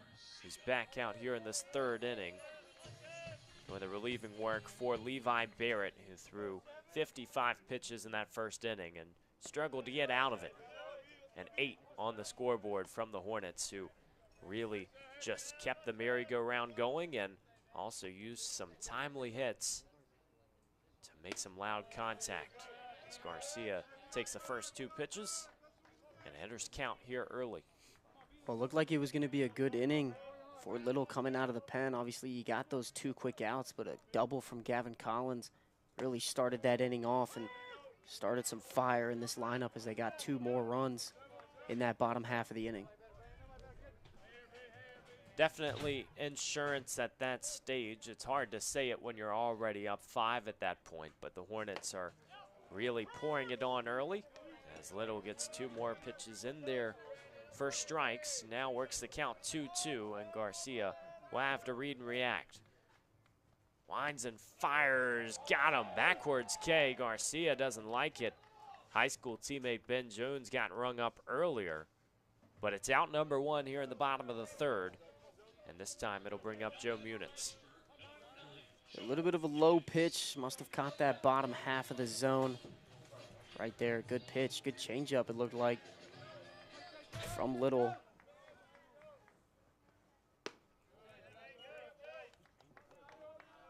Munitz steps in, reached on an error, and and got walked last time out. This time sprays it into left center, and no one's gonna get there. Thomas Ashby just had to watch. Munitz is aboard for the 3rd time today, as so many other Hornets have encountered, and it turns the page to Ben Jones. Yeah, great piece of hitting, driving that into left center field, opposite field for Joe Munitz, the lefty. Again, a really great piece of hitting, being able to poke that one out there. Like you said, 3rd time getting on. Joe Munitz in this number 2 spot in the lineup, and he's showing exactly why he deserves that. Umpire having a lengthy discussion with Ben Jones as we will get things started. 1 down, 1 on. And a 7-run cushion for the hometown Hornets. Little lines and fires and gets past the catcher, Whitehead. It's a bright, sunny day in Lynchburg. Some bright uniforms out there on the field, the white and the yellow. And when the grass isn't exactly as green as it's going to get in April and May, they're really starting to pop. And it feels like it's been that type of display on the hitting side. Bright and popping. We've seen a lot of snow to start this year coming into the semester and continuing that after. So the white sheet of snow above the green grass can cause some yellowness. But they've done a good job taking care of the field, and that's what they've done so well. Here they do a great job making sure that everything's ready for game time, no matter what the weather is that day or the previous couple days. Well, tell you what, Ethan, they keep the grass up there on Schellenberger Field really green all year round. That's because it's caught turf. And these teams, you know, when the snow has arrived, because it has arrived in bunches, these teams have been up there practicing. Baseball does that pretty frequently just to get a change of setting, and it feels like in a couple of weeks, if we keep having these 60s around in Central Virginia, we might see a lot more green in the area code. Well, yeah, like you said, this baseball team likes to go up there and field some ground balls, get some, at least the minimal defense that they can get up there on Shelley. Obviously, the size is a little bit troubling when you're trying to get some defense in, but not only do they go up there when there's some rough weather, but they also go up there when there are some turf field games coming up. Obviously, whenever we play Greensboro, we would typically play at the High Point Rocker Stadium. That was all turf. That's right. You know, there are a couple regional matchups that we've had in the past on all turf fields, so getting that working on Shelley's huge. One of the unconventional sports as Jones pops it up to the second baseman for out number 2. And cleanly fielded by Javier. One of the few sports that is played on different surfaces. We know field hockey encounters that a lot. Lacrosse, it might not necessarily matter as much because you typically see the ball staying in the sticks and it's getting more airtime. But it does feel like for baseball players, the speed of the surface is so important. And obviously, you've probably dealt with that during travel ball or earlier in your career as Pokorak slaps one into left field. And struggling to manage it out there was Acosta. Joe Munitz adds another to the book, run number 11 on the day, and an absolute bullet from the Lynchburg catcher. Really nice swing, and that's the aggressiveness again from this Lynchburg lineup, being ready to hit in that first pitch of the at-bat, because you know, obviously going into your new at-bat, that first pitch could be the best pitch that you get all at-bat. So really good aggressiveness from Sean Pokrack and the rest of this offense. You like the fact that a lot of these hitters have that green light as well. When the opportunity presents itself, we've seen the body of work so far from the Hornets in a 9-hit day. Still in the opening third of this ball game as Joe Gordon takes one low and outside.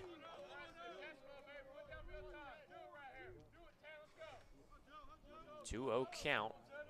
Gordon last time had a quick grounder that was fielded by Little on the mound. This time off speed right down the middle. It's a good take from Gordon, obviously in a 2-0 hitter's count. The off speed is not what you're looking at to swing. So good pitch from Little. Runner on the move. Pokorak trying to get there, and nice throw down the line. Carson Whitehead able to throw the out to second, and that is where our inning will conclude. But Lynchburg adds another, and they continue to build insurance up 8 here on Fox Field.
Thomas Ashby, the 9-hole hitter, steps up for the Falcons, who trail by 8 as we head to the top of the 4th. Evan Gates and Ethan Moratsky taking you through this one on the Lynchburg Hornets Sports Network, filling in, of course, for the wonderful Kyle Haney. I'm sure whether it's in real time or not, Kyle's probably going back to watch this one. So we're going to offer a warm hello as we start the top of the 4th, and Ashby swings at the first pitch from McDowell. Great job from Mason in that previous top half, coming out the gate firing. Wouldn't be surprised if we see Mason, if he gets a clean inning here, go out for a third. Definitely want to keep it rolling, especially with several relievers expected to make an appearance in this one, a committee affair for the Hornets. 9-1-2 expected up for Pfeiffer. Levi Barrett and Joe Javier on deck and in the hole. They've been sensational when you look at not just today, but their entire Falcons career. For Levi Barrett, it's still relatively premature and just his freshman season, but also pitching, a two-way player. The pitching end didn't go as well as he would have hoped today, but both of those players have reached in all 4 at-bats between the two. 2-2 count as Mason McDowell ready to wind and fire. The delivery pulled over to Gavin Collins, who reaches it and snags on the line. Drive out number 1, and here comes Levi Barrett. Really nice swing there. That's just baseball. You put a nice swing on it, a nice line drive. It goes right to the defender. You just got to tip your cap at that one. Got to take the positives out of every single swing. Obviously, baseball is a game of failure, as I was told growing up by my father. But you just got to take the positives when you can get them. A nice swing, and it just sets you up for your next at-bat with all the confidence. Love the narrative that baseball is a game of failure, because it's so fitting and it's so true. For anybody who has even gone out and tried to play, whether it's rec league or whether it's the major league, I just wish that that narrative extended to other sports too. It'd make us feel a little bit better when we can't make free throws or we're struggling to run a lap around the track. Well, yeah, when you go into the free throws, when you look at it, the best players, they're shooting 90+% from the free throw line. It's incredible. And you go into the Hall of Fame for baseball players, and being successful 30% of the time will get you into the Hall of Fame. Can you imagine if you showed up to work 30% of the time on time and that was successful? Like, we would have such a different industry. Well, it shows you, it really honestly shows you how how mentally tough you have to be in these games to know that you're going to fail majority of the time. It's a tough game growing up, and being able to play at a high level like Division III baseball. It's absolutely right, as McDowell, another sharp delivery to turn the count full with 1 out.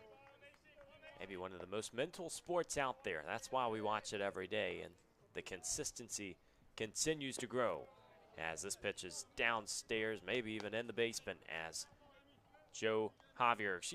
Levi Barrett gets the free pass to first. Here comes Joe Javier. 2 for 2 today with a double and a single.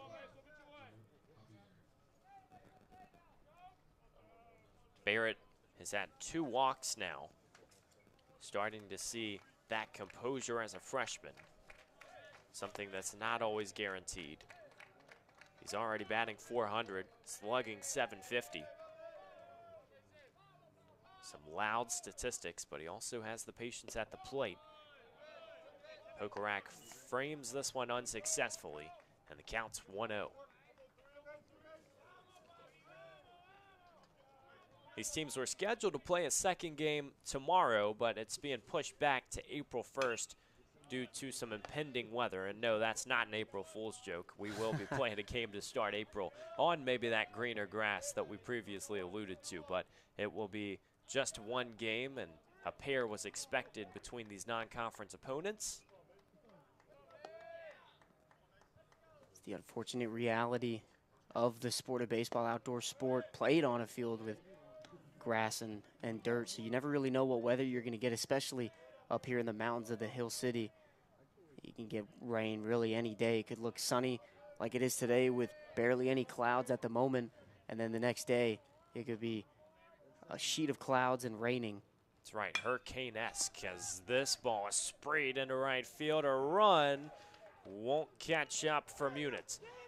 He's got to be on his horse to get the ball just into the infield. They do so, and another extra base hit for the Falcons. This time, Joe Javier, once again, his second double of the day, his 3rd hit, and continuing to dominate, just ripped it over the right fielder, Munitz.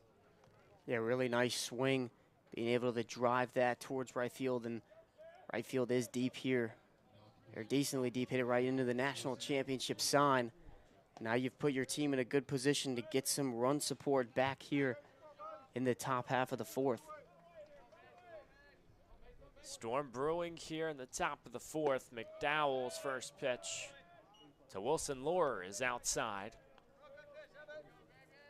Falcons bringing our eyes back to this game, trying to keep this result within reach. It is still early in just the 4th inning. Lots of crooked numbers already, but really no pitcher has established true rhythm. Mason McDowell has probably done the best, and then Josh Little, the reliever for the Falcons, keeping this game in the zip code. Well, that's the beauty of this sport. Obviously, we talk about how anything can happen on any given day, and even the bottom teams in the MLB beat the top teams on any day. But really, it's every inning is just a completely new, you can do whatever you want in this new inning. Anything can happen, and that's the beauty of having 9-inning games here in college baseball, is anything can happen. Certainly a lot of time. Gavin Collins smartly deciding to hold the runner at bay. Did Henry come off the plate? It looked like he stayed on the bag over at first. That foot lifted up just momentarily, doesn't matter. Gavin Collins showing the veteran play over the short corner for out number 2, and Connor Welker, the cleanup, back-to-back strikeouts, will look to get on the board and avoid having a really tough day to get things started. A really great job looking the runner back, and a really nice pick from Gavin Collins. We talked about it earlier, how you really never know what you're going to get from Foxy in that grass and dirt. So really nice pick, great job looking the runner back, and a good throw to first base. 1-0 count, 2 down here in the 4th inning.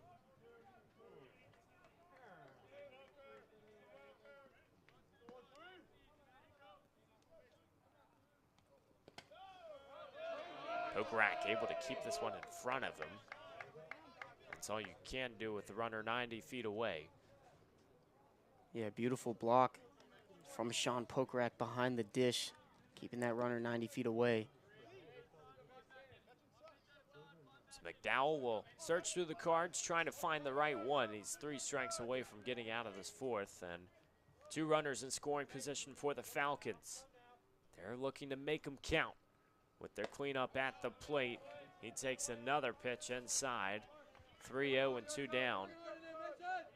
Think he has the green light here?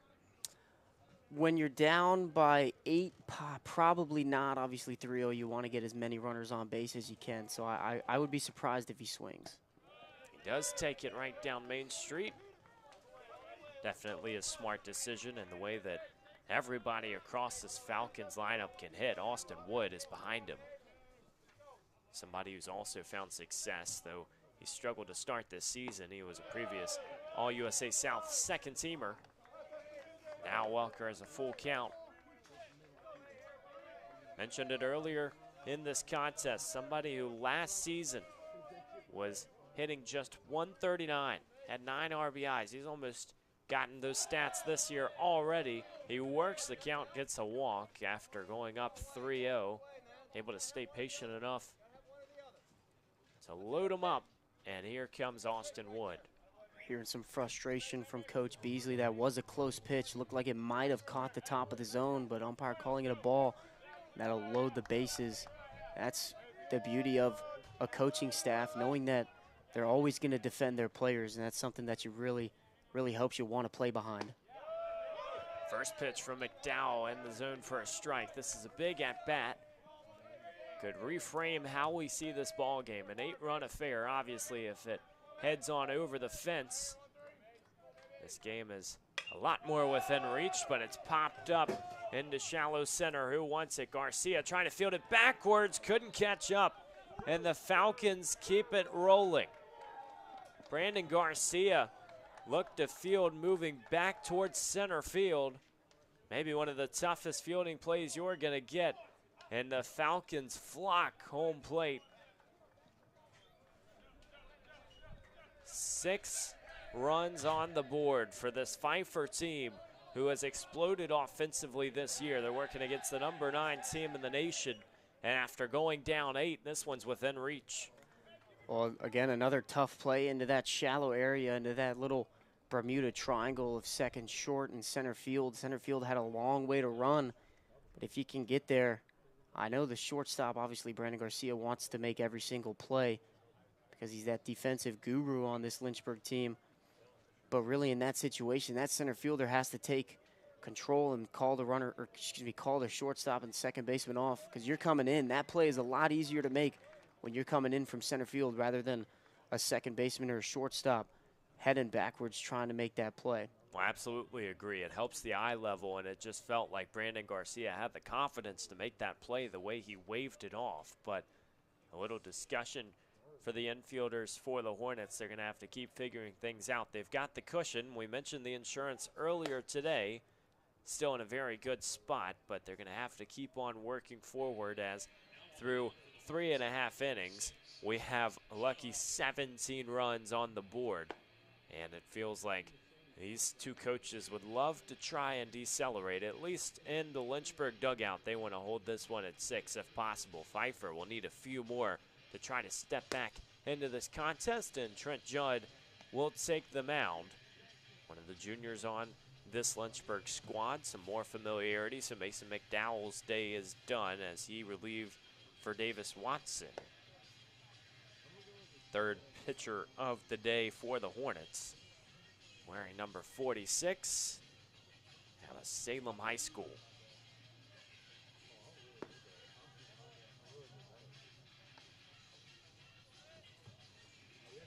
Yeah, Trent Judd, we saw him this weekend, did a great job against York, looking to come in and close this inning out. Obviously, Pfeiffer showing some life here. They're not backing down. Lynchburg scoring 11 in 3 innings, scoring in every inning so far, but this Pfeiffer offense, we talked about it earlier, they've got a solid lineup, and they're fighting back in this one, doing whatever they can to keep their pitchers locked in on this game. Got to do as much as you can. If we were going to try and recount this game, it would really take a few twists and turns. You're heading down every cul-de-sac in the neighborhood, but Lynchburg able to answer the bell in the bottom of the first. The Falcons' first two hitters, Levi Barrett and Joe Javier, were able to reach and score. Lynchburg answered that in the bottom of the first, and it wasn't exactly with a large number of hits. They used errors and hit by pitches, even a few walks along the way. And the back half of that Lynchburg lineup really dominated with 3 straight hits from Ryder Warren, Jacob Henry, and Logan Webster. And after that 6th spot in the first frame, it has been back and forth ever since, with the relievers just trying to keep everything calm. Brandon Garcia misses a play out in center field that allows 3 runs to score for Pfeiffer. And now they are within arm's length of this Lynchburg team. One more run would go a long way. Obviously, if you were going to try and set up a grand slam opportunity later in this ball game, that's speaking in the hypothetical. But Trent Judd will try to get out number 3 here in the 4th. Beautiful slider from Trent Judd. That's really one of the better pitches in his arsenal. Loves throwing it. Obviously, he does have velo, but he does have that diversity, again, in his arsenal. Got a lot of pitches he can throw. Judd fires outside. 2-2 count. Deuces wild on the scoreboard here in the top of the 4th. 2 o'clock start time. This one has crept along slowly, so we've already gone through an hour and a half. This time over to Garcia on the ground, winds and fires to first in time to escape the inning, but not unscathed. A trio is on the board for the visiting Falcons. They get within 5 of this Lynchburg Hornets team that sits 9th in Division III. The Hornets will try to add on the other side.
Joe Gordon steps up to the plate in the bottom of the 4th. He will face Josh Little, the reliever for the Pfeiffer Falcons.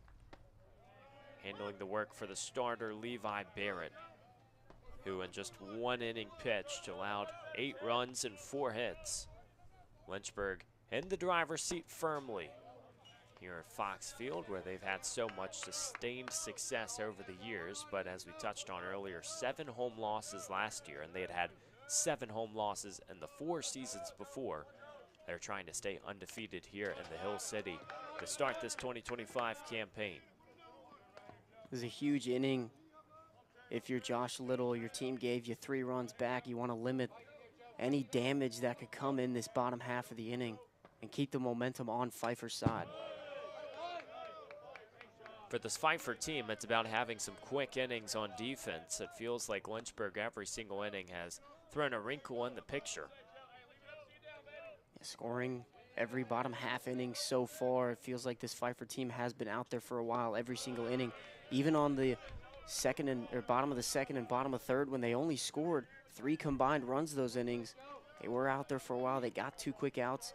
Innings just kept alive by the hitters. Right, through 7 frames already. None of them have been 3 up, 3 down. Hornets would love to keep it the same as Joe Gordon operates with a 2-2 count. This pitch tad south, and it's a 3-2 count.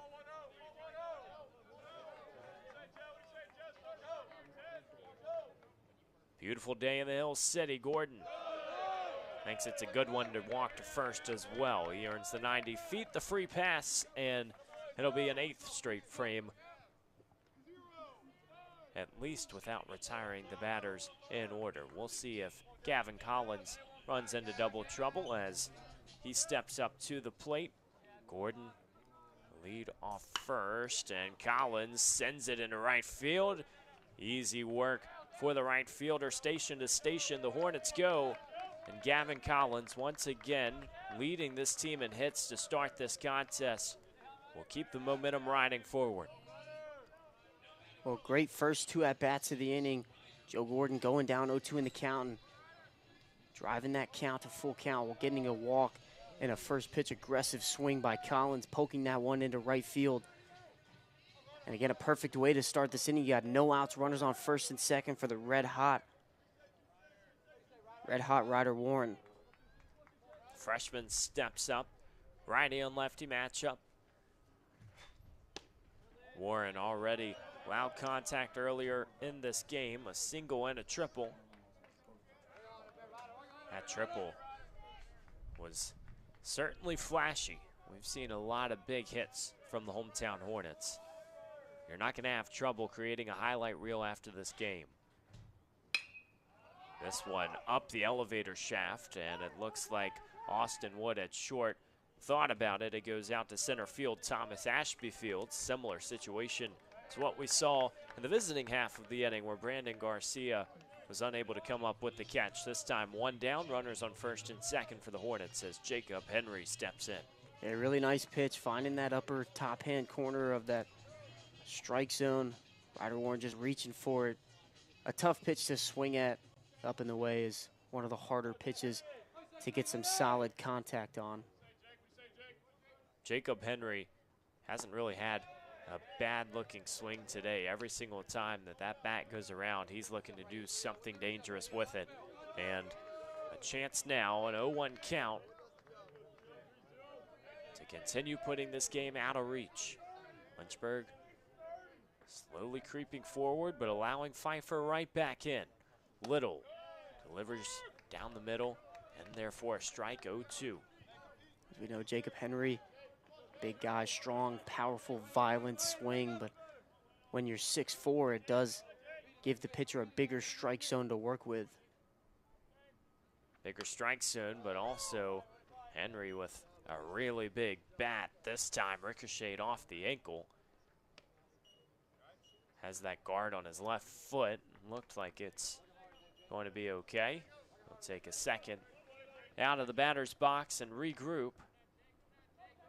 Yeah, those Evo shields, obviously they're there for protection, but it still does hurt when you get a foul ball into the ankle or the shin, or even a hit by pitch in that elbow guard.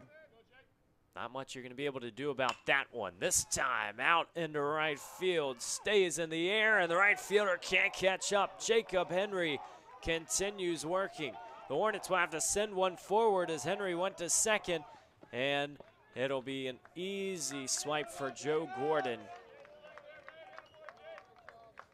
Just kept on running, and Lynchburg wanted to send him forward. Jacob Henry wanted to send it to the wall. A double out into right field. Really nice swing from Henry, down 0-2 in the count, driving that past the right fielder, getting himself a double. And if you saw it while the play was going on, you see Gavin Collins and Joe Gordon got a little caught up with each other. That's a tough read from Gordon when you're on second base. Obviously, if that that right fielder catches that ball, you want to tag up and take third, so you want to kind of stay a little bit closer to the bag. But Gavin Collins, he was almost at second base when that ball dropped, so you got a little catch up, and thankfully that second baseman struggled to haul in the throw from the right fielder. Joe Gordon got to get in there, got in the home plate safely. Definitely looked like it would have been in time, but as you said, the execution a little iffy, and Gavin Collins knows his base running as well. He was thinking about even rounding third. Coming in with succession for Joe Gordon. Now runners still in scoring position with just one down. Little pitches outside. Logan Webster in the 9-hole. Single, and a fly out to center. The Hornets have scored in every inning so far. Looking to add insurance here in the bottom of the 4th. No one catches up to this one in the Falcons defense, and the Hornets rally with 2 in. Webster heading to second, going to be bang, bang. Did he get his hand in there? He did. By fingertips, Logan Webster adds to the equation. 2 more on the board for the Hornets. And we're starting to confuse this game with a basketball score starting to get up there, 14-6. A really nice swing, a tough play for that second baseman. You see a lot of topspin on that ground ball, a little chopper up the middle. So it hits that dirt and shoots past the second baseman. So decent swing from Logan Webster, obviously got the job done, and everybody's gonna take that 10 times out of 10, and the lineup will flip around now, and a great RBI from Webster. Logan Webster has just come up big every single time his number's been called this season. Much more on the way for the senior. He has seen so many different examples, so many different versions of this Lynchburg team as the years have gone by. Same can be said for Gavin Collins, who is standing at third, and I think that really helps not only to build trust with these freshmen, but also knowing what it takes to reach that level of success. Garcia flies out to short, out number 2. That'll turn things over for Joe Munitz. See some frustration from Brandon Garcia. Talking to the umpire, you can't do that, as he's going to get a warning. Obviously with that pop-up there is frustration with the struggle that he's had today so far at the plate.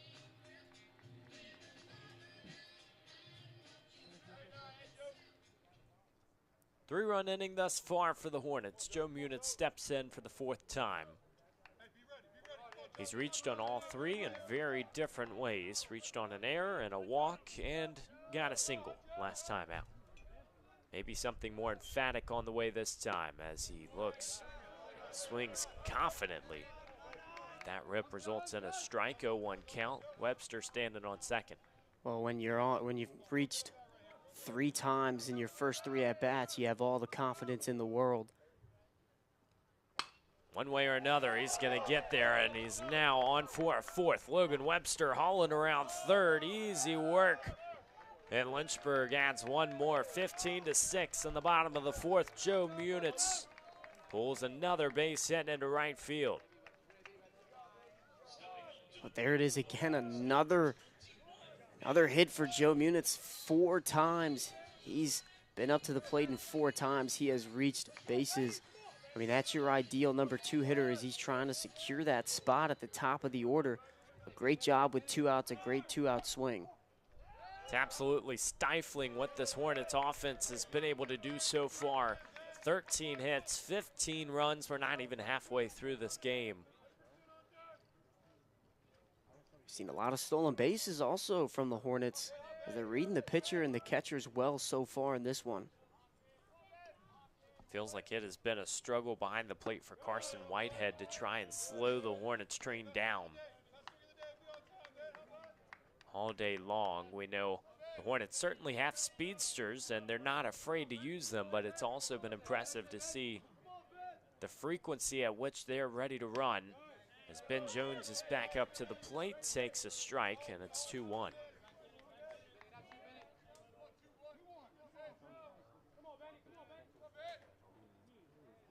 Little from the stretch. Has this pitch fall downstairs. 3-1 hitters count. Ben Jones at the plate. Maybe the most dangerous hitter in this lineup. The righty on lefty matchup. Fouled off to the net. 2 strikes. Joe Munitz going to be running on contact, really on the swing. So easy to say that if Ben Jones can knock one into the outfield on the ground, Joe Munitz has a good chance of scoring here. Logan Webster turned one. We'll see if Ben Jones can as well. Another pitch inside, and he's heading to first. 4 hits in this inning for the Hornets. A single from Gavin Collins, doubles from Jacob Henry and Logan Webster, and then Joe Munitz with the rocket out into right field. Ben Jones joins the party on first, and here comes Sean Pokorak. Really great at-bat from Ben Jones, and that's his 3rd at-bat of the game that he's driven it into a full count. The only one that he hasn't gone full count with the pitcher was his first at-bat when he got hit by a pitch on a 1-1 count. Well, astute observation, and it goes to our point that he is willing to get on base in any way. The walks have really started to become a statistic that's in bold and underlined for Ben Jones. He is finding his way, the weight in the lineup, whether it be in that 2, 3, or 4 spot.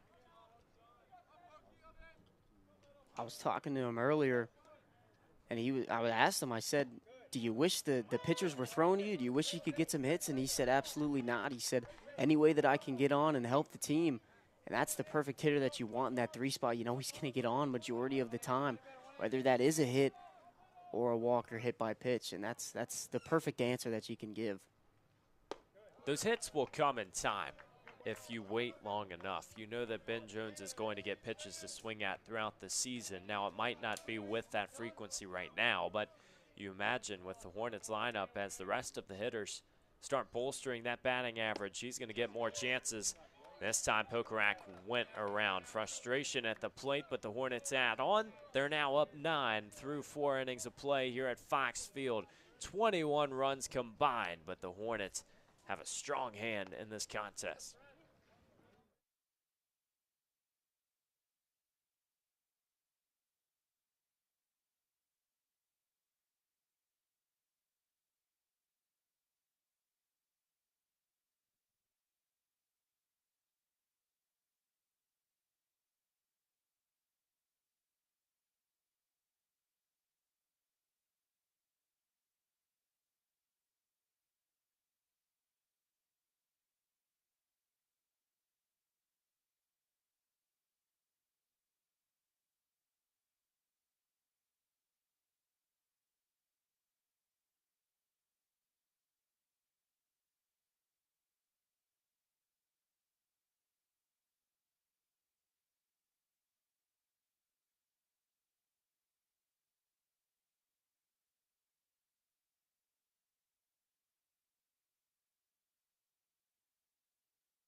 Stepping into the ball game for Pfeiffer is Hayden Furr, our first pinch hitter of the game, and the Falcons once again back down 9, did their work in their hitting half to score 3, and somehow the Hornets still came back and outscored them in that 4th inning. It was a 41-minute first inning between the two squads with 10 combined runs. The offensive production is really out of the roof at this point, and Trent Judd will try to slow it down as Furr rockets one down the third base side. Well, one of the main points that this offense has when they go into a bottom half inning or a top half inning if you're in an away game is you got to win the inning, and obviously that's tough with Pfeiffer putting up 3 runs in that top half of the 4th inning. But coming down in the bottom half and scoring 4, that's a perfect outcome that you can have, and it gives the pitcher the utmost confidence going back into a new inning. Definitely the run support that Trent Judd would appreciate. Furr takes a rip at this one, 2-2 count.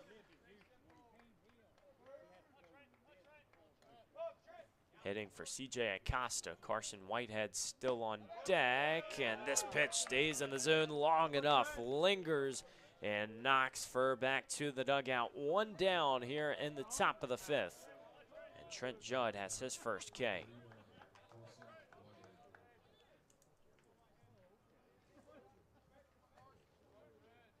Whitehead, the catcher for the Falcons. A grounder back to the pitcher to start this contest. Out in his last at-bat, still searching for a way to get back on base.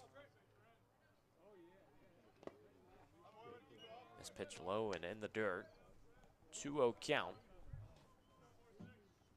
This Pfeiffer team at 3 all-conference selections last year. Zach Farrell was the lone graduate. He was the first team selection. We mentioned earlier Austin Wood, someone else who was in that conversation. They're going to look and try to do it again in USA South play this year, a conference that is headlined by NC Wesleyan. They were atop the preseason poll, and Pfeiffer ended up in 5th, right at 500 last year, 21-21. So something's got to give for Coach Craig Bolton's squad. Trent Judd has worked this count full. A chance to retire back-to-back batters here to start the 5th. Off speed, a little too low and inside, and the Falcons and Carson Whitehead work a walk, and it turns over to Thomas Ashby. Well, good job by Trent Judd getting back into that at-bat, but an even better job, great patience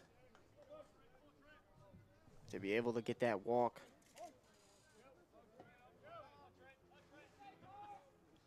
Ashby trying to build some confidence. This Pfeiffer squad just trying to keep the pace. It feels like it's been a track meet, and you just got to keep running forward every single inning. Something's happening on the board. 7 of the 8 frames have resulted in a run.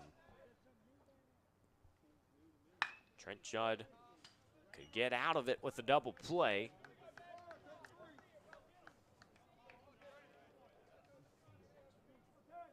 Lynchburg team bat .330 in the series versus York, 5 extra base hits. Gavin Collins tallied his 19th career home run, and they allowed just 6 runs. And Ethan, don't have the official numbers. I think we've probably hit just about all of those other than the homer in this game. Yeah, we've had a lot of extra base hits, a lot of singles, walks, hit by pitches, but you're right. We are missing that homer. Jacob Henry was close, just a couple feet from that left field foul pole.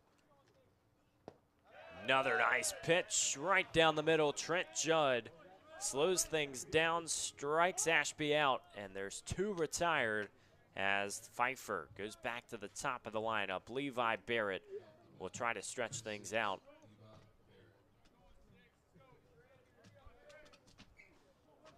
Two strikeouts for the junior Trent Judd.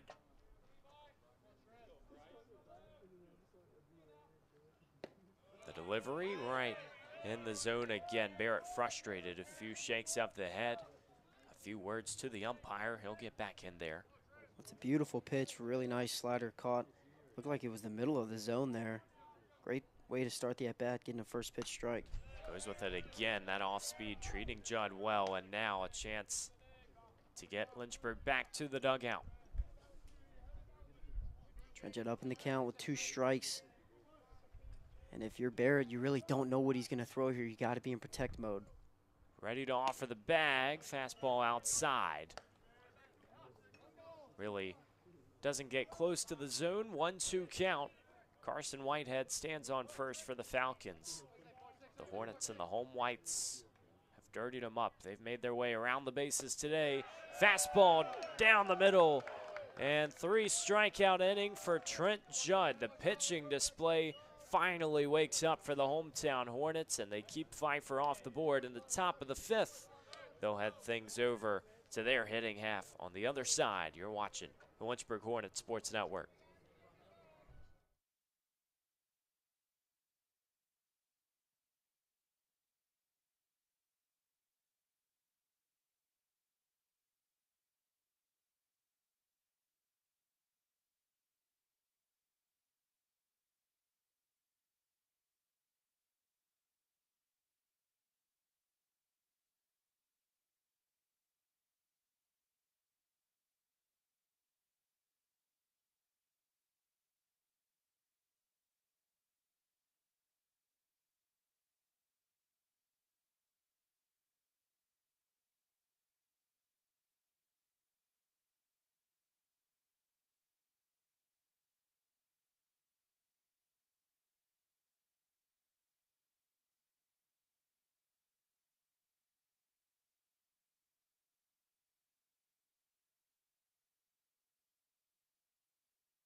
Cayman Buck on the mound for Pfeiffer. So Josh Little's day of relief is over, and it'll be back to Joe Gordon to kick off the bottom of the fifth. The Hornets hold the Falcons scoreless in the top half of the inning. We haven't said that often today.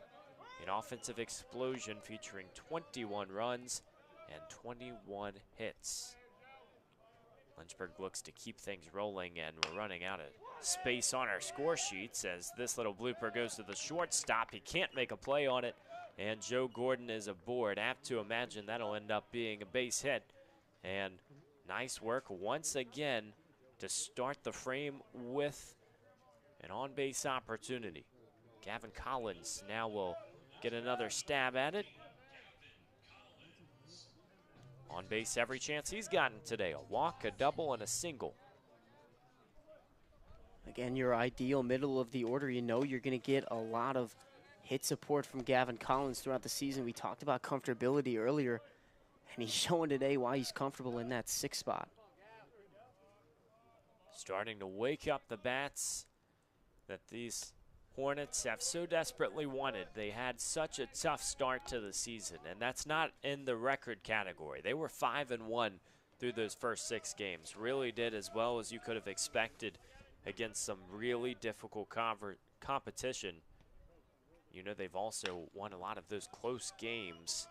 5-0 in one-run games. They were 9-5 last season. But Ethan, when you look at some of these opponents that this team has already encountered, you recognize how many ranked teams they've played, or at least receiving votes in the case of North Carolina Wesleyan. You gotta feel confident coming back home and having some other non-conference local opponents that you've beaten in recent years. Well, 100%, and that's exactly why you play those teams to start the season. And Coach Beasley and Coach Jones have done a great job doing that in the last couple years, always playing ranked opponents to start the season off, and like you said, coming back into conference play and coming back into your home territory. You have so much confidence going up against these teams, and it allows you to play above their competition like we're seeing today. Collins takes a rip and misses it. It's a strikeout, and out number 1 in the bottom of the 5th, turning things over to Ryder Warren. Confidence at a premium for this Hornets team. They've seen so many of their opponents throughout the years, and Pfeiffer, a team that has played this Lynchburg team fairly frequently when you look back at recent years. Last year's encounter was in the middle of April. Lynchburg won that contest 10-5. They're 8-1 in the season, or excuse me, in the overall series.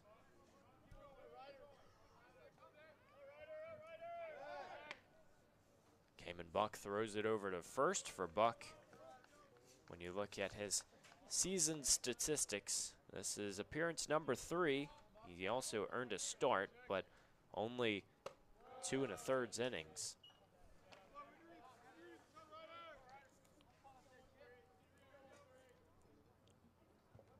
Ryder Warren trying to keep the confidence alive himself. A single and a triple to get his day started. Watches this pitch outside.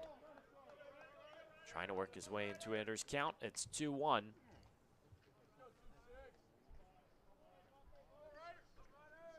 Southpaw stares the pitcher down at the plate. Outside, upstairs, runner's gonna take second with no problem. And Joe Gordon now standing in scoring position. That was a beautiful jump from Joe Gordon. And he's the type of player who's showing off that you don't need a ton of speed to be able to steal some bases. You just got to get a good jump and a good read off the pitcher.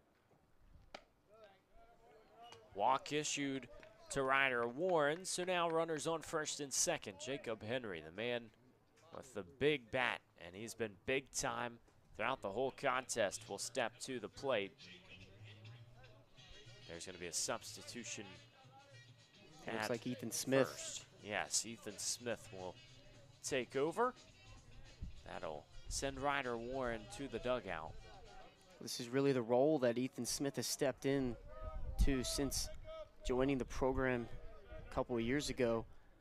He can play really nice defense in the outfield and in the infield. He came in as an infielder and now is one of those guys that you can throw in as a defensive sub in the outfield. Well, once again, versatility, right? We talked about it earlier with pitching and hitting. You want to have as many options open as possible. And the great news is that we're still early in this season. Baseball is a really long season. You're going to play a lot of games. So even through 10, you know that Coach Travis Beasley and this entire staff can certainly pivot and use some other options throughout the year. That's the beauty of having so much depth in your lineup. There's so many different things you can do going into any real type of game. And that's what we've seen so far in the last 2 games for this Lynchburg squad. We saw a really completely different lineup in that 3rd game against York on Sunday.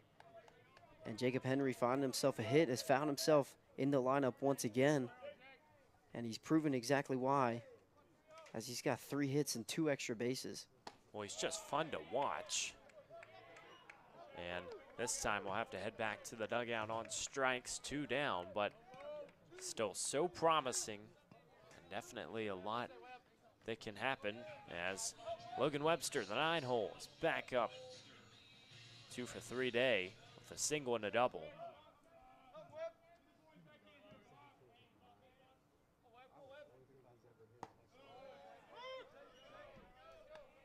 I believe 7 of the starting 9 have earned a hit for the Hornets today.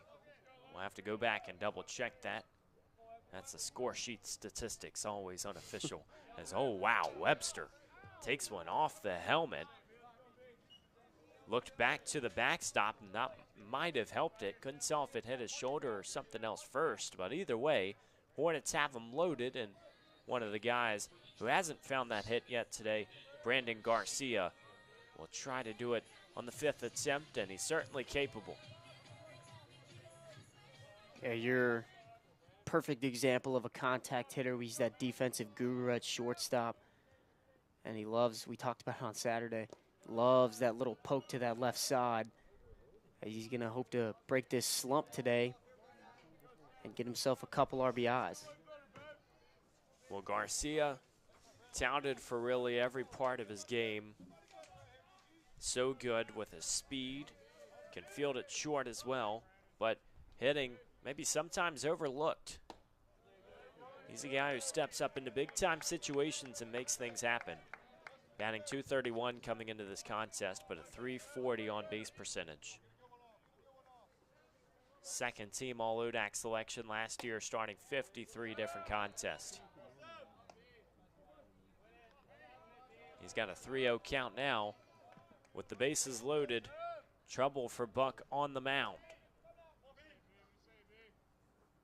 Ready to fire and misses the zone again. So Lynchburg will get run number 16 and put this game into a double-digit lead as Joe Munitz is back up to the plate. Really good at bat, really good bounce back from Brandon Garcia. Obviously struggling so far in this game. It might give him the confidence just to bounce back later on if he in his next at bat. What's good patience too, obviously didn't really get a rip at it. This time Munitz grounds it out to short and the Hornets will leave 3 on. But it does certainly trend in the right direction. Garcia got on. And Lynchburg still able to add a run. In the bottom of the 5th, they're up 16-6 against Pfeiffer. Trent Judd on the mound when we return.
Well, we've played just about 2 hours, and we've gotten through a whopping 5 innings. It's like when I try to write an essay on your Friday night when it's due. It's like you try to start writing, and you can only get so far. The rest of the story is still in front of us, but we're having a lot of fun on Fox Field. Evan Gates and Ethan Moratsky observing this one with you as Lynchburg in a rout of Pfeiffer, 16-6. But Trent Judd has found some consistency and relief, coming out for a second inning of work, and he struck out the side last time out. Pfeiffer will try to get another bite at the apple. Well, really, this is just a hitting clinic from both teams. 8 hits from Pfeiffer, 14 for Lynchburg. Lynchburg just capitalizing more on the walks and hit by pitches and errors that this Pfeiffer defense has given up, and pitching staff. We see 4 errors here on the board for Pfeiffer. And we mentioned it earlier, that's really why this Lynchburg offense has found so much success. And when you add 14 hits on top of walks and hit by pitches and 4 errors, I mean, it's a recipe for success for this team. They've really limited the opportunities as Joe Javier is able to get on for a 5th time in this contest. 3 doubles and 2 singles. His batting average will be soaring after his trip to Fox Field, and sets the table for Wilson Lohr here as we start this 6th inning. You know, it's interesting because you just look throughout the entirety of this Lynchburg team. They are certainly known as one that can capitalize on your errors. They want to punish mistakes, and they definitely have the bats and the pitching to still back it up even on a bad day. But it's been so impressive to just continue the resume. Pitch outside from Judd.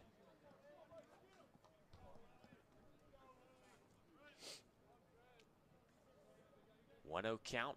Beautiful day in Lynchburg. 60s in the forecast, and even looks like we might be hitting 70 next week, so room for optimism. It's definitely weird knowing that it's so early in the year and we're used to just having cold weather for the first 3, possible 4 months of the year. I know the last couple years we've had some games where, I mean, my sophomore year we were in Harrisonburg at Eastern Mennonite University, and we were playing and it was snowing outside. That's crazy. So to be able to have 60-degree weather, I mean, that's perfect baseball at the beginning of the season, and it's rare. You got to take advantage of it. It's like your opener last season. I think it was at Comerica Park in Detroit when it was snowy, and that would definitely be one of the places that it could be a possibility. Don't think you're going to see it down in somewhere in Florida or Texas. Most of those places have roofs anyways, so don't know if it's going to be a factor. But it does feel like it's nice to have your snow. We had a few storms, and then it's time for baseball to start. Let's just try and get it out of the way. As you see the umpire letting Trent Judd know that you can't lick your fingers and go straight to the ball. You got to wipe your fingers off your pants before you go to the ball. Pulled down the right field line, and a golden opportunity to catch up. The Falcons now running around the bases. They'll score 1 as Javier steps on the plate. Wilson Lohr advances to 2nd. And out in right field, Joe Munitz just ran out of steps, ran out of room, and it's off the track. Yeah, really, really nice swing there. Driving that one past Joe Gordon in right field. It's a tough play that's kind of an in-betweener where you aren't sure if you want to leave the feet and attempt to make a diving play. You are getting closer to the fence. It's tough to make that read. But a beautiful piece in and a beautiful RBI. Pfeiffer trying to keep this one rolling as long as possible. They've got their first run at the top of the 6th. That's now 16-7. Connor Welker, cleanup hitter, stepping back in.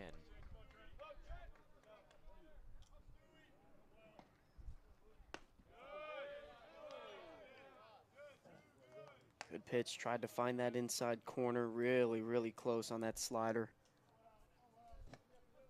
Trent Judd finding a little bit of a rhythm here. 1-1 count, has allowed a run.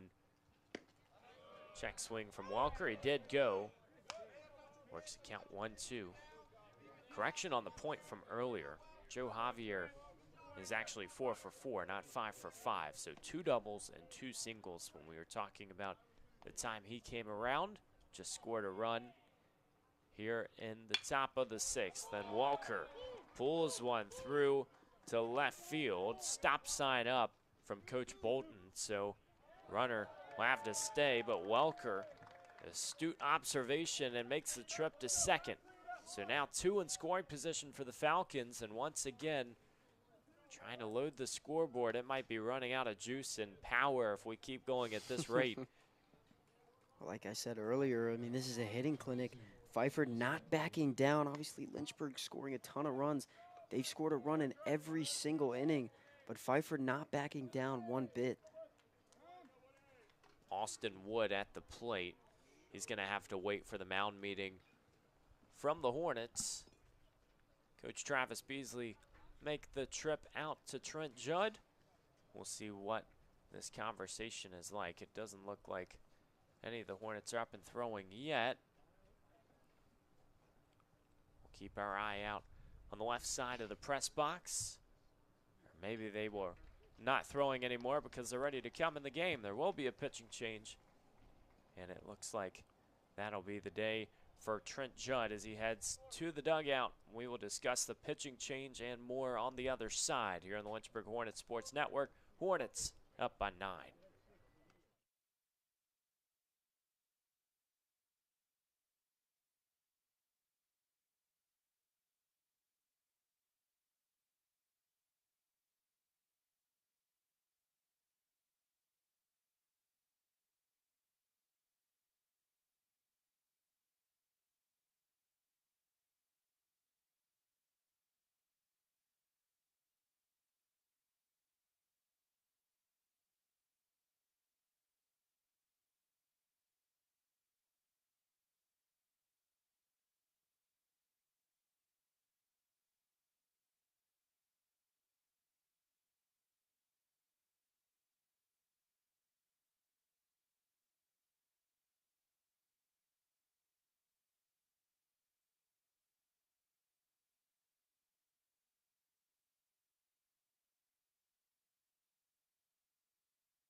Connor Moore is entering the game for Lynchburg on the mound. He's a two-way player, and he also plays behind the plate for the Hornets. Maybe an unconventional style of play, we could say, when you're essentially your own batter on separate days. But he'll take the mound.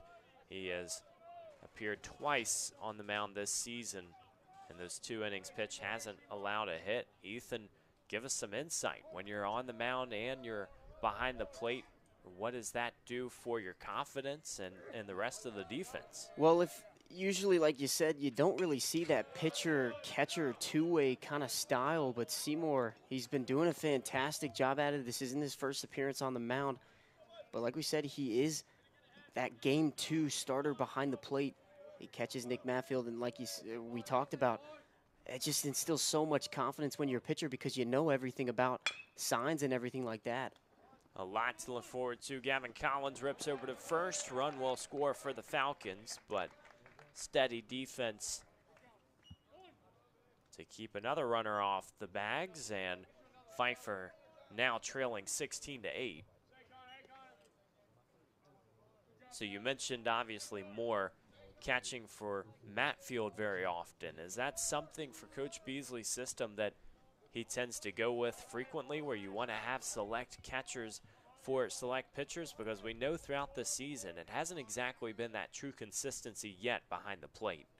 I mean, yeah, typically it's really how well a team's been, or how well a pitcher's been doing, as a run's going to score and the out made at first. But so far, I mean, if you go back into the past, you typically do have your certain catchers for certain pitchers. Obviously, Sean Pokorak really been that game one starter behind the plate for Tyler Kaltrider so far, and then you'll have Connor Moore be that game two starter behind the plate. It really, you don't want a catcher catching 18 innings if he doesn't have to, and with Connor Moore, with how well he's been doing, Sean Pokorak hasn't had to do that. And if you go into the past, you've had Holden Fiedler catching your typical game ones, and then Riley O'Donovan catching game two. Last year was a little bit of a different story with Pokorak catching game one and O'Donovan game two. So they do typically have that pitcher, that starting pitcher-catcher combo that they like to go to. Definitely cool to see some of the tools in the shed. Want to have as many options at your disposal, and as we've already talked about, it's still early, but it does feel like it has certainly opened up some avenues. So this game is now 16-9. Hayden Furr and a second at bat of the afternoon. Way ahead, and doesn't work this time as it's strike three called. And Lynchburg will head to their hitting half of the sixth. So starting to move along a little bit quickly. 4:20 in the afternoon. We've played 2 and almost a half hours from Fox Field. We'll be back to keep the action rolling.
Number 43, Caleb Austin on the mound for Pfeiffer here as we enter the bottom of the sixth. And who else than Ben Jones? Benny Bombs leading off for the Hornets. We have started to see his patience come to fruition. We've also seen the bats on display throughout the entire season. Ben Jones, somebody who can really dominate in multitudes of ways, and had a walk last time out. 5th plate appearance of the day.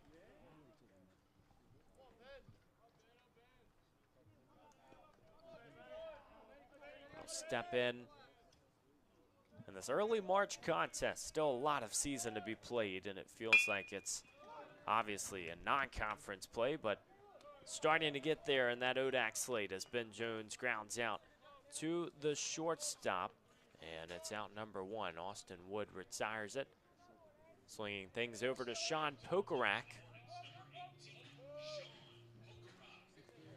Tough swing. Looked like he wasn't sure if he wanted to go all the way. He did make contact on that half swing. And a nice play by the shortstop and a good start to this inning for Pfeiffer. Anytime you get a new pitcher, you definitely want to have that confidence. We saw a few innings earlier today where pitchers were able to get those first and second outs with ease. The third was the question mark. But this is the first appearance for the freshman, wearing number 43 in yellow, from Charlotte, North Carolina. We're going to see if this Hornet offense can keep the trend of scoring in every inning so far. It's been some very confident swinging so far from the Hornets. Put up an 8-piece in the first inning and never looked back. Your starters are still in line for that win and loss when you look at what transpired. And really the first 40 minutes of the game as Pokerak has to lean back, pitch really at the neck level, and it's a 3-1 hitter's count. Austin lines and fires. Pokerak pulls it to third base. Swung over to first, and out number 2 is retired. Wilson Lohr over at first had to make a long lean to reach that one. But a chance for Pfeiffer to escape this inning quickly. They'll turn things over to Joe Gordon. Well, that's the frustration of baseball. Pokerak put a really nice barrel on that. Ground ball, Foxfield played it well there, and a nice play. Really two loud hits, sorry Ethan, and it just feels like, you know, I mean, you're seeing some of these and you're seeing some of the bloops that were hits earlier in this game. It's puzzling sometimes. Yeah, well, the game can flip up on you, and like I mentioned earlier, that's really just the game of baseball. You can hit a 100-mile-per-hour ball, line drive right to the shortstop, and it'll be caught. And then you can hit a 60-mile-per-hour exit velo right into the gap or bloop it right over an infielder. It's honestly the beauty of the game is you don't have to be perfect. You don't have to hit that, again, 100-mile-per-hour exit velocity line drive to get a hit. Sometimes just finding the right way to do it. This ball's going to drop right in shallow center, and it looked like the Falcons had a pretty good read on it off the initial contact. Austin Wood was moving back into center, and don't know if anybody even tried to call it off. So now Joe Gordon standing on first and prevented that opportunity for Pfeiffer to get out of it quickly. 3 up, 3 down. Move the lineup over to Gavin Collins. And that's really what we were just talking about. You can have a solid line drive or solid barreled ground ball for Sean Pokerak that gets fielded up and a play made at first base, and then you'll have a pop-up or a blooper that finds some outfield grass for Joe Gordon there. And again, I can't stress it enough. This is a sport where you don't have to be perfect. You don't have to hit that solid line drive every single at-bat. Even just the small things work, like a little bunt or a blooper.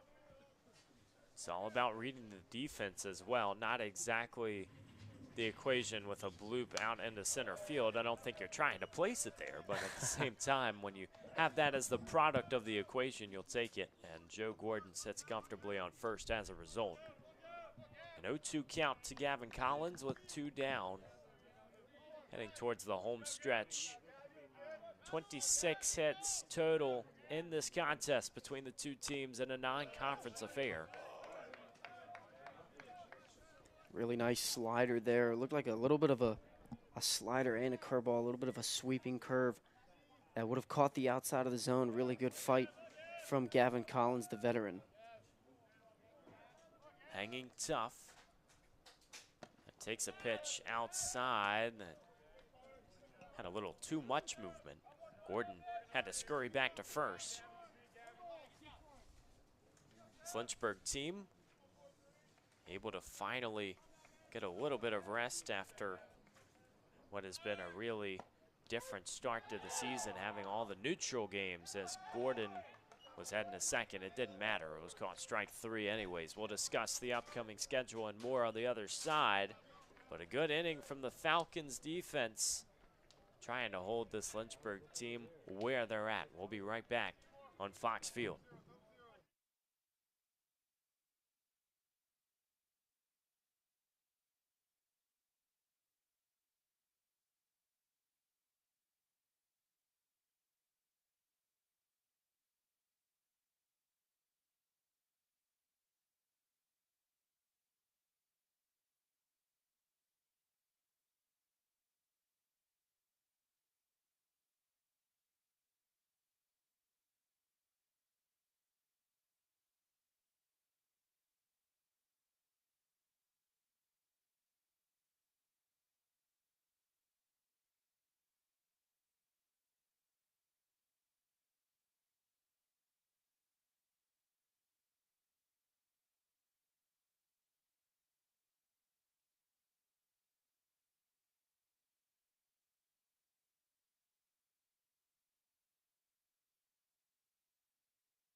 Juan Yoon steps in for this Pfeiffer squad that trails by 7.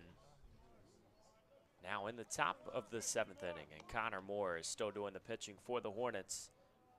Retired 3 straight. To end that last frame, Trent Judd charged with the runs as 2 flooded in for the Falcons that were already on. So now a fresh frame, and Lynchburg looking to get out unscathed. It's been a long game, a long afternoon here at Fox Field, but that's how you like it. If it's baseball season, want to enjoy it. It's a beautiful day, and it feels like the Hornets would most certainly rather be in front in a game like this than trying to play catch-up. This Lynchburg team looking for win number 10 before heading on the road this weekend. They'll face Washington and Lee on Saturday. Noon and 3 o'clock start times. We do have a change in center field, too. We have a freshman, number 4, Parker Cato, taking over, obviously, with Ethan Smith pinch running for Ryder Warren. Parker Cato taking over center field for what is most likely the rest of the game. Cato, one of those center fielders that the Hornets have been able to utilize. So many freshmen that are getting valuable time as Yoon is rung up for out number 1. Another strikeout, and Connor Moore sits down number 35. It'll move the lineup forward to Thomas Ashby in the 9-hole. Connor Moore sat out Furr to end the 6th inning. Now here in the 7th.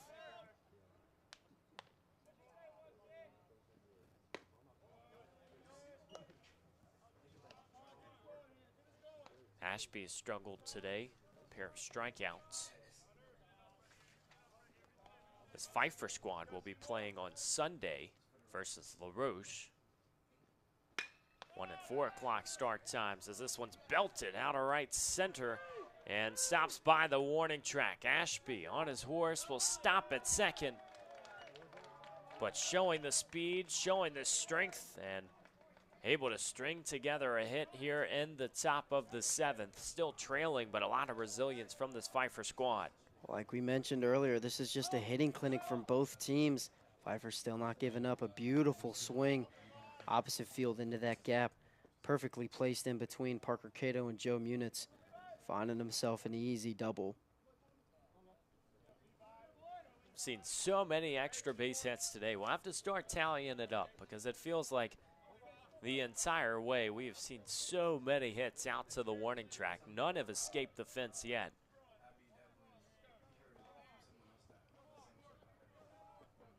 Pfeiffer will keep on rolling forward. Up front, Levi Barrett. Once again, a great start to this game. Barrett and Joe Javier started out 4 for 4 between the two. They've been trying to keep it going. Joe Javier having a 4 for 4 day. Barrett struck out last time, but he's still 2 for 3. Or rather, we should say 1 for 2 with a pair of walks.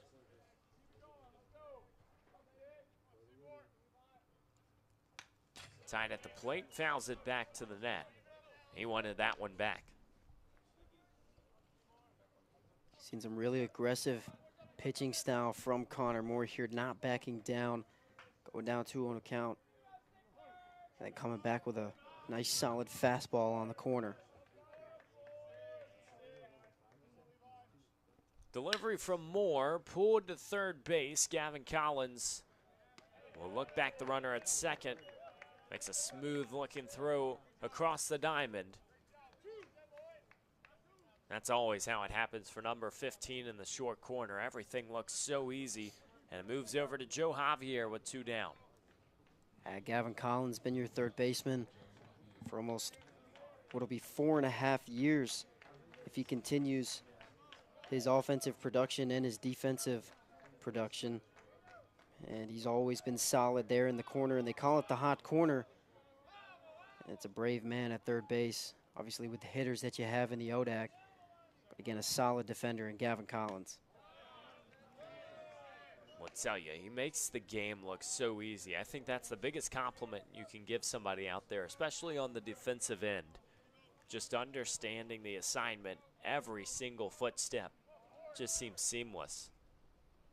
Something that, yes, you can teach, but you also know it takes years of experience. Jacob Henry, the sophomore, gets up and denies the line drive from reaching the outfield grass. So the Hornets will head to their hitting half of the 7th. It's stretch time here at Fox Field. We'll be right back.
Welcome back to Fox Field. Continuing to keep things rolling as Parker Cato steps in for the hometown Hornets, now occupying center field, but for the moment stepping into the batter's box. The southpaw ready to go against the pitcher, Caleb Austin, in for a second inning of work. The freshman getting his first moments of his career as a Falcon, and this pitch is an inch or two outside, 1-0 count. If you're just joining us, a little too long to recap. We'll just say the Hornets got out in a hurry, answered 2 runs from the Falcons from the first 2 batters of the game with an 8-piece in the bottom of the first, and they have scored in every inning but 1 thus far. Held scoreless in the hitting half of the 6th as Cato has to raise the elbows a little bit. This one in on the hands, 2-1 count.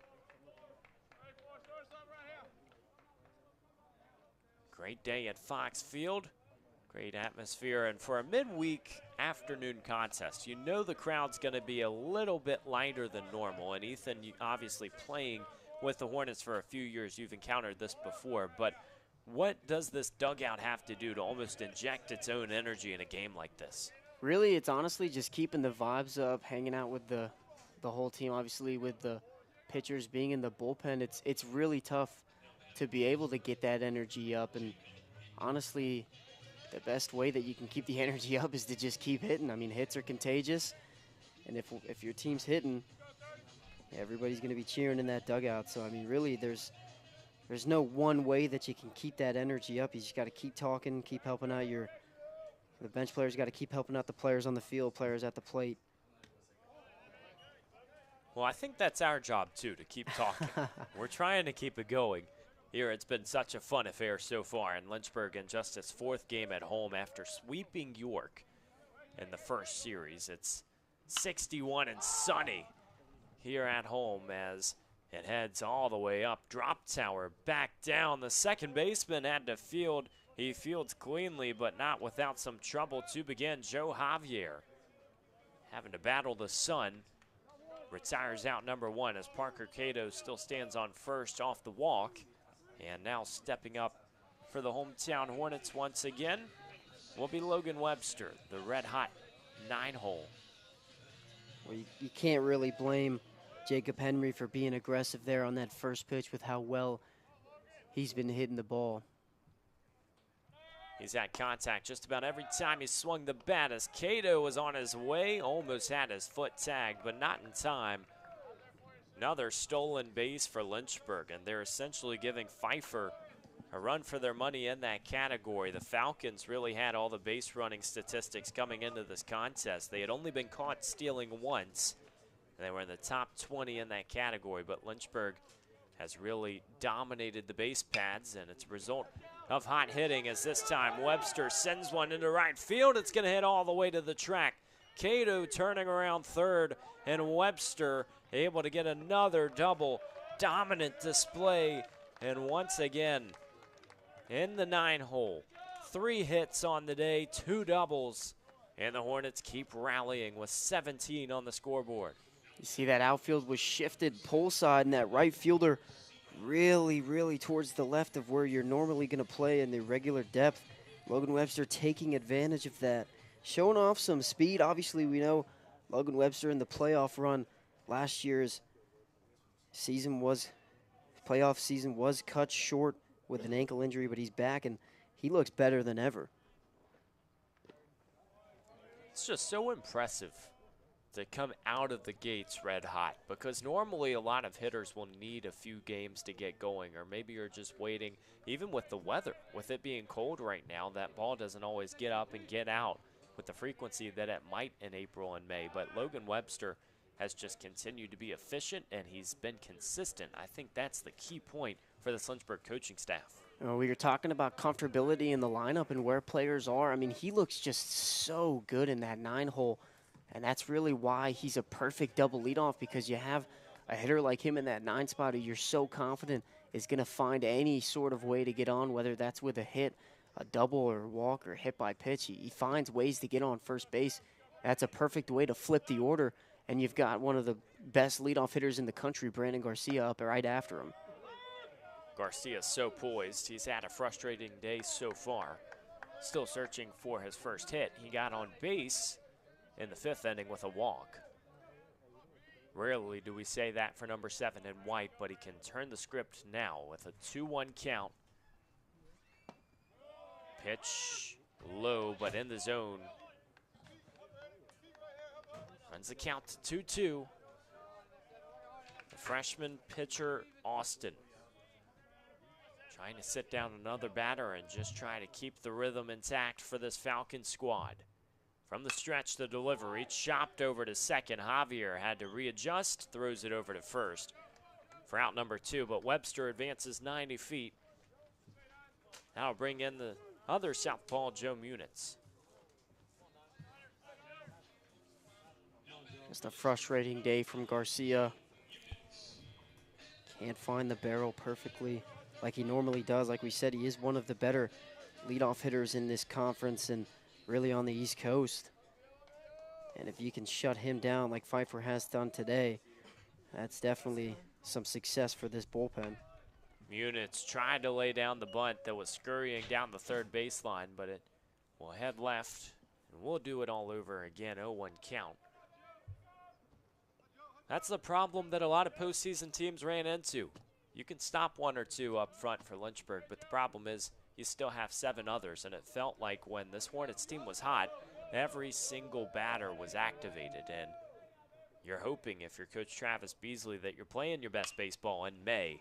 As Munitz turns on it again, pulls it down the right field line. Webster comes in to score. Munitz is heading for second, and the throw draws Javier off the bag, or rather the shortstop would, and so Munitz once again keeping the hitting train alive, and it's his first extra base hit of the day. First extra base hit, 5th time getting on out of 6 plate appearances for Joe Munitz. Doing a fantastic job in that 2-hole and getting himself an RBI there. I mean, that's another example of you don't need to hit the ball extremely hard. You can just poke one right over the first baseman. Now Ben Jones steps in. Takes a pitch at the numbers. It's a little high, 1-0. Every part of this ballpark has been touched at some point in this game. Hits left, right, and up. This one sky high. The catcher trying to make a play on it. No can do. Those pop-ups that are, it look like they're going foul. They really tough to make, really tough play to make by the catcher. Obviously with so much spin on that ball. It looks like, sometimes it looks like it could go out of play and then it'll just float right back in.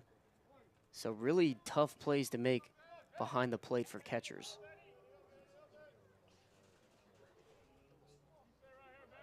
Staring contest between pitcher and catcher. Ben Jones ready to roll. Austin fires the off speed, and Jones was late on it.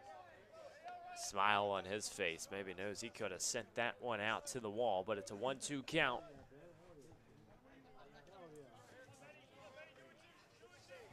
Well, like he talked about, he knows what he can do at the plate, and he knows the power that he has, but that's really what makes him so good is he's so confident in himself that he's not trying too hard to do anything. He knows that if he makes solid contact, the ball's going to have a nice swing on it. This one late again. Heads left. And Austin definitely in a battle, and this is where it gets so tricky with Ben Jones. He can take a few more pitches. That zone just feels like you almost have to be on a dot if you want to strike him out. Struck out looking earlier in this contest. Austin would like to deliver the second with Munitz. Footsteps off second base, ripped down the right field line. Keep it going, Lynchburg. Ben Jones already hustling and ready to keep on rolling. Got almost halfway between second and third and settles for the double. But 21 in white having a day, as are so many of the Hornets at the plate, and back-to-back doubles here in the seventh. That'll wrap things up. An emphatic finish, slammed down the right field line. We've talked about it in the past. Every single game looks a little bit different for where that run rule will finish. Lynchburg ends it in 7, 19-9, and out hitting the Pfeiffer Falcons 18-12. But Ethan, it just felt like the confidence that they had was obviously expected, coming off of so many tight games where they've had to play in one-run affairs. The Hornets got out in a hurry. They hit hard, but really just kept the base traffic on.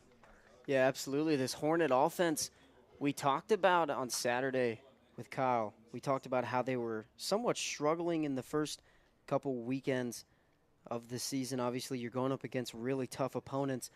But this last week, ever since going up against York in that first game, this hitting has just carried on. I mean, 19 runs in one game. They put up 17 in that first one, so a couple double-digit figures on that scoreboard, 18 hits. But if you're Pfeiffer, on the other hand, you got to have confidence coming out of this game. You put up 9 runs and 12 hits off of this really tough Lynchburg bullpen and staff. So if you're Pfeiffer, you really have confidence coming out of this game. Obviously, you don't want to lose by 10 runs, but going into your conference play soon, you do have to know that your team is solid. You have a solid lineup. The pitching just got to be a little bit better in this one. Well, safe to say that was the question at stake when we entered this ball game. Pfeiffer's team ERA is at 8.20, and Lynchburg's at 4.91. That's looking back at that 2024 season, and so you knew that the Falcons had to answer the bell. They need to be able to really pitch efficiently, and though it is a midweek affair, you know, you might be using other starters than who you use on the weekend. It felt like Lynchburg just posed so many different problems. And even after Pfeiffer got out to the lead in the first inning, never looked like the Hornets rattled. Yeah, no, they looked really good. Obviously, Pfeiffer battling back a couple times, scoring 3 runs in the fourth, 3 runs in the sixth, and a couple runs in the first 2 innings. That fight is there from Pfeiffer, and Lynchburg did a fantastic job being able to score even after Pfeiffer. I mean, you look at that 4th inning, Pfeiffer scored 3 runs. Lynchburg still ended up winning the inning, scoring 4 right after that. So there was fight from Pfeiffer. There's just a little bit more battle in Lynchburg today. Well, we will see this matchup again to begin April. It'll be a different date. It was expected for tomorrow, but the weather said let's push it back. So Pfeiffer will be playing Lynchburg on April 1st.